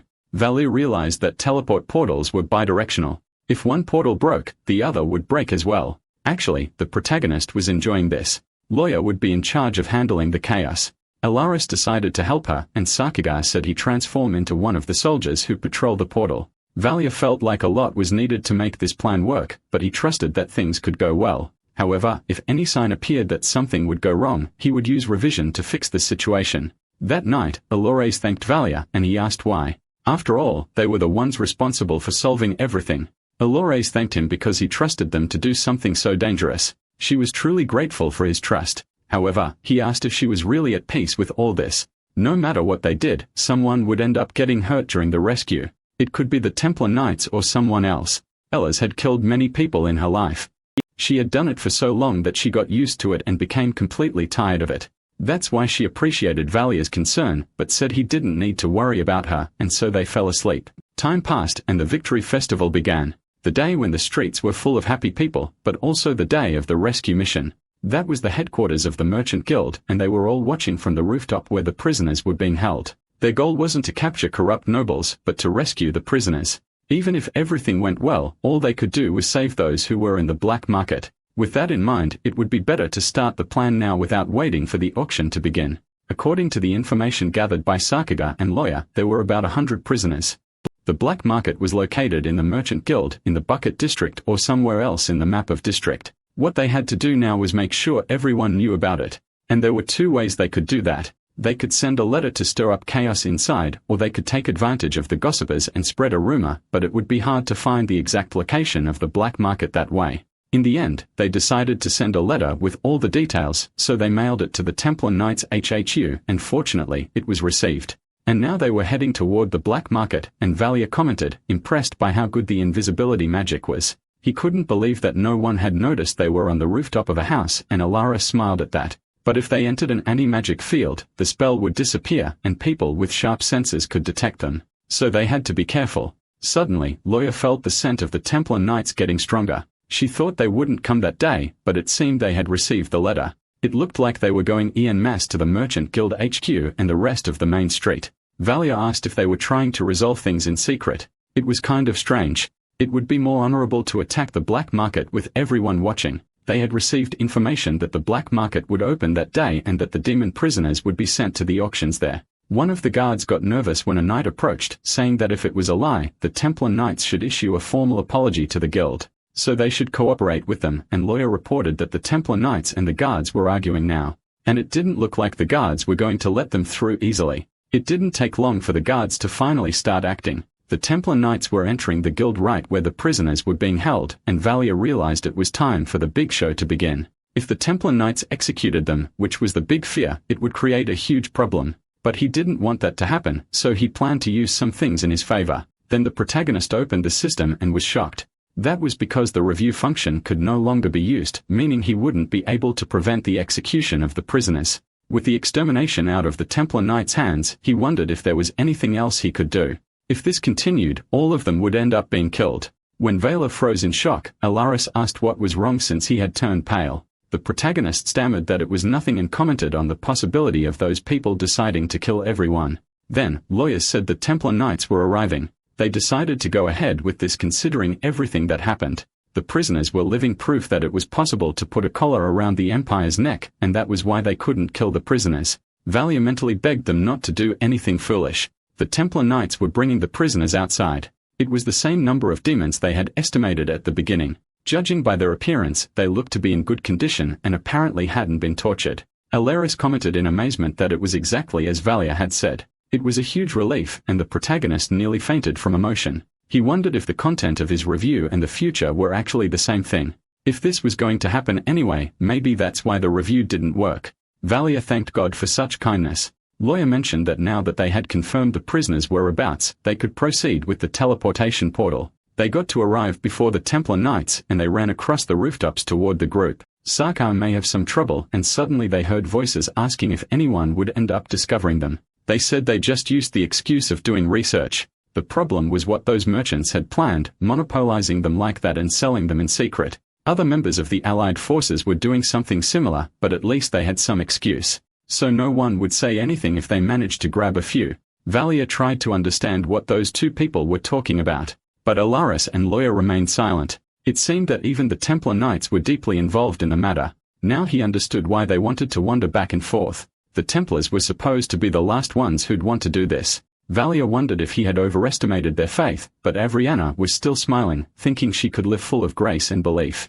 This time, things were going well, but the reason for it was complete foolishness. Then lawyers said the teleportation portal was there. They needed to get ready while they were still far from the Templar Knights, but before they could warn Sakava, a knight shouted for them to stop. He said there was a group of people hiding there using invisibility magic. They had to immediately detect the location of these unknown entities. Alaris realized they had been found using detection magic or something like it and shouted for Valia to run to the portal. The knight shouted at them as they ran across the rooftop, demanding to know who they were and ordering them to show themselves now. Now that they had been caught, Valia had no reason to hesitate. He needed to use revision, and so he told Alaris to use mass teleportation now. But he realized too late that she was casting a giant fire spell and had thrown in at the knights who screamed in confusion. They asked who those people were capable of casting such high-level spells. Valia simply watched the chaos silently. As far as he remembered, the plan was to cause a small distraction without harming anyone along the way, all to buy time for the prisoners to pass through the portal, but it seemed like she was doing things differently. Valia wondered if Alaris was trying to wipe out the Templar Knights along with the prisoners because she was angry at them. But one thing was certain, he should never get in Alaris' way. It was clear she became terrifying when angry. One of the knights shouted for everyone not to panic and to prepare for real battle. When they heard a roar, they realized there was another enemy. It was a werewolf charging at them too. They realized it was demons attacking, and the prisoners grew nervous as they saw what was happening. Elrez told everyone not to stand still. They needed to hurry and get to the portal, and she guided the people so they could be saved. The knights yelled that the prisoners were escaping and had to be stopped, and so they prepared to retaliate and claim victory. Valde was shocked because they were veterans who had been through so much, and yet they recovered from that situation in seconds. No matter how strong Alaris and Loya were, the two of them couldn't handle so many attacks all at once. Everyone was stunned when a loud noise rang out. The soldiers' formation began to break, and they couldn't lower their guard. They wondered what was happening, and then saw what looked like a dragon suddenly appear out of the fire. At the border of the Kernstadt kingdom and the Daratinas forest, they had now escaped and saved the prisoners. They had survived and identified the rescued individuals. At first, they thought they'd be sold, but now they were safe. Valia commented that he was impressed that Sakurai became a dragon, but thanks to him, things worked out. Ella has confirmed that everyone had survived, letting out a relieved sigh from Valia, and he received a mission completed notification. He had completed the rescue of the demon prisoners. They had rescued 107 people, and he gained 5,350 points. From the state they were in, it looked like they'd been through a lot. And even though it was a bit sudden, he decided to introduce himself. So Valia introduced himself to the prisoners. Even though the previous king had died, they should now just call him Valia. Everyone bowed upon realizing the prince was alive, and among them, someone appeared shocked to see he had survived. Sakar was surprised that the princess was alive, and Valia met a girl who had heard about him losing his memories. He couldn't remember anything, not even what he had with the girl, and he apologized for it, which surprised her. But still, she thanked him for saving her. She hadn't expected him to be alive, but she was glad he survived. Valia wondered why the princess was acting like that. Apparently, they had been a couple or something like it. He told her he had lost all his memories in the demon realm, and honestly, he didn't wish to recover them either. So he apologized in case he had done anything to her. But the girl stammered that it was fine, and it wasn't anything like that. Valia asked what it was then, and she nervously looked away, so he asked if she used to make fun of him. The girl nervously admitted it was kind of like that, and it became clear that she actually mocked him way more than she let on. According to what she said, Uri and Valia were like childhood friends. She was the daughter of the succubus queen, one of the 4 demon heavenly kings. To make it simple, Eri was the daughter of the kingdom's number 3. Because of that, Valia always caused lots of trouble and challenged everyone and was educated through violence by her. That was only possible due to his class status in the kingdom. So every time he saw Eri, he got beaten up. But when he saw her with the Demon King, he made her life a living hell. In short, their relationship was kinda complicated, but all 4 heavenly kings had died in battle. Eri had been taken as a prisoner after their defeat, only to be saved in the end by the Demon King's son, who everyone thought was dead and with whom she hadn't had a good relationship. So it seemed this was a bit harder for Eri to accept. Valia said they could leave what happened between them in the past. From the things he had said, it seemed like he really did deserve to be hit anyway, and the girl stammered looking away. He wondered how much of a piece of crap he had been to leave her in such a state, and asked how powerful Eri was and what ability she had. They said humans had done some things to her, and Eri fell silent before showing the scar on her head where they had ripped off her horn. She cried a little, telling him the humans had removed all their horns and tails and have performed other surgeries on their bodies. They destroyed everything. They even took from her body the ability to use her powers to rebel against them. Now Eri was nothing, completely useless, and she cried apologizing because she would never be able to forget what Valia did for them. She had been so happy to repay him for what he did, but now she was totally useless and couldn't do anything, not even repay him. Eri apologized over and over, and Valia replied that he hadn't saved them for that reason. He had no intention of using them in any way. They didn't need to apologize for that. Now they could go to the Darklands or anywhere else they wanted. So they didn't have to stay there with him. Now they were all free, and he said the princess had done a good job enduring things up until now. Except for 10 of them, the rest seemed to want to return to the Darklands, nullifying the entire war they had gone through. Valia asked what they planned to do by going back. Eri said they wanted to stay in the Empire. They might not be able to do much or help in battles, but she was still royalty of the demon kingdom and couldn't go back to her homeland and live in peace. And even though they had lost their powers, they still had their bodies. Valia asked what she meant by that. She said they needed money to live in the human kingdom, and she had heard that a lot of money could be a threat to the human realm. So they planned to start a business and make lots of money, and even Alaris questioned what the princess meant by that. Eri said that if they could build a successful business and get the empire's money into their hands, it would certainly help restore the demon kingdom. As the other two looked confused, Eri knew they could also divide the empire and plunge it into complete chaos.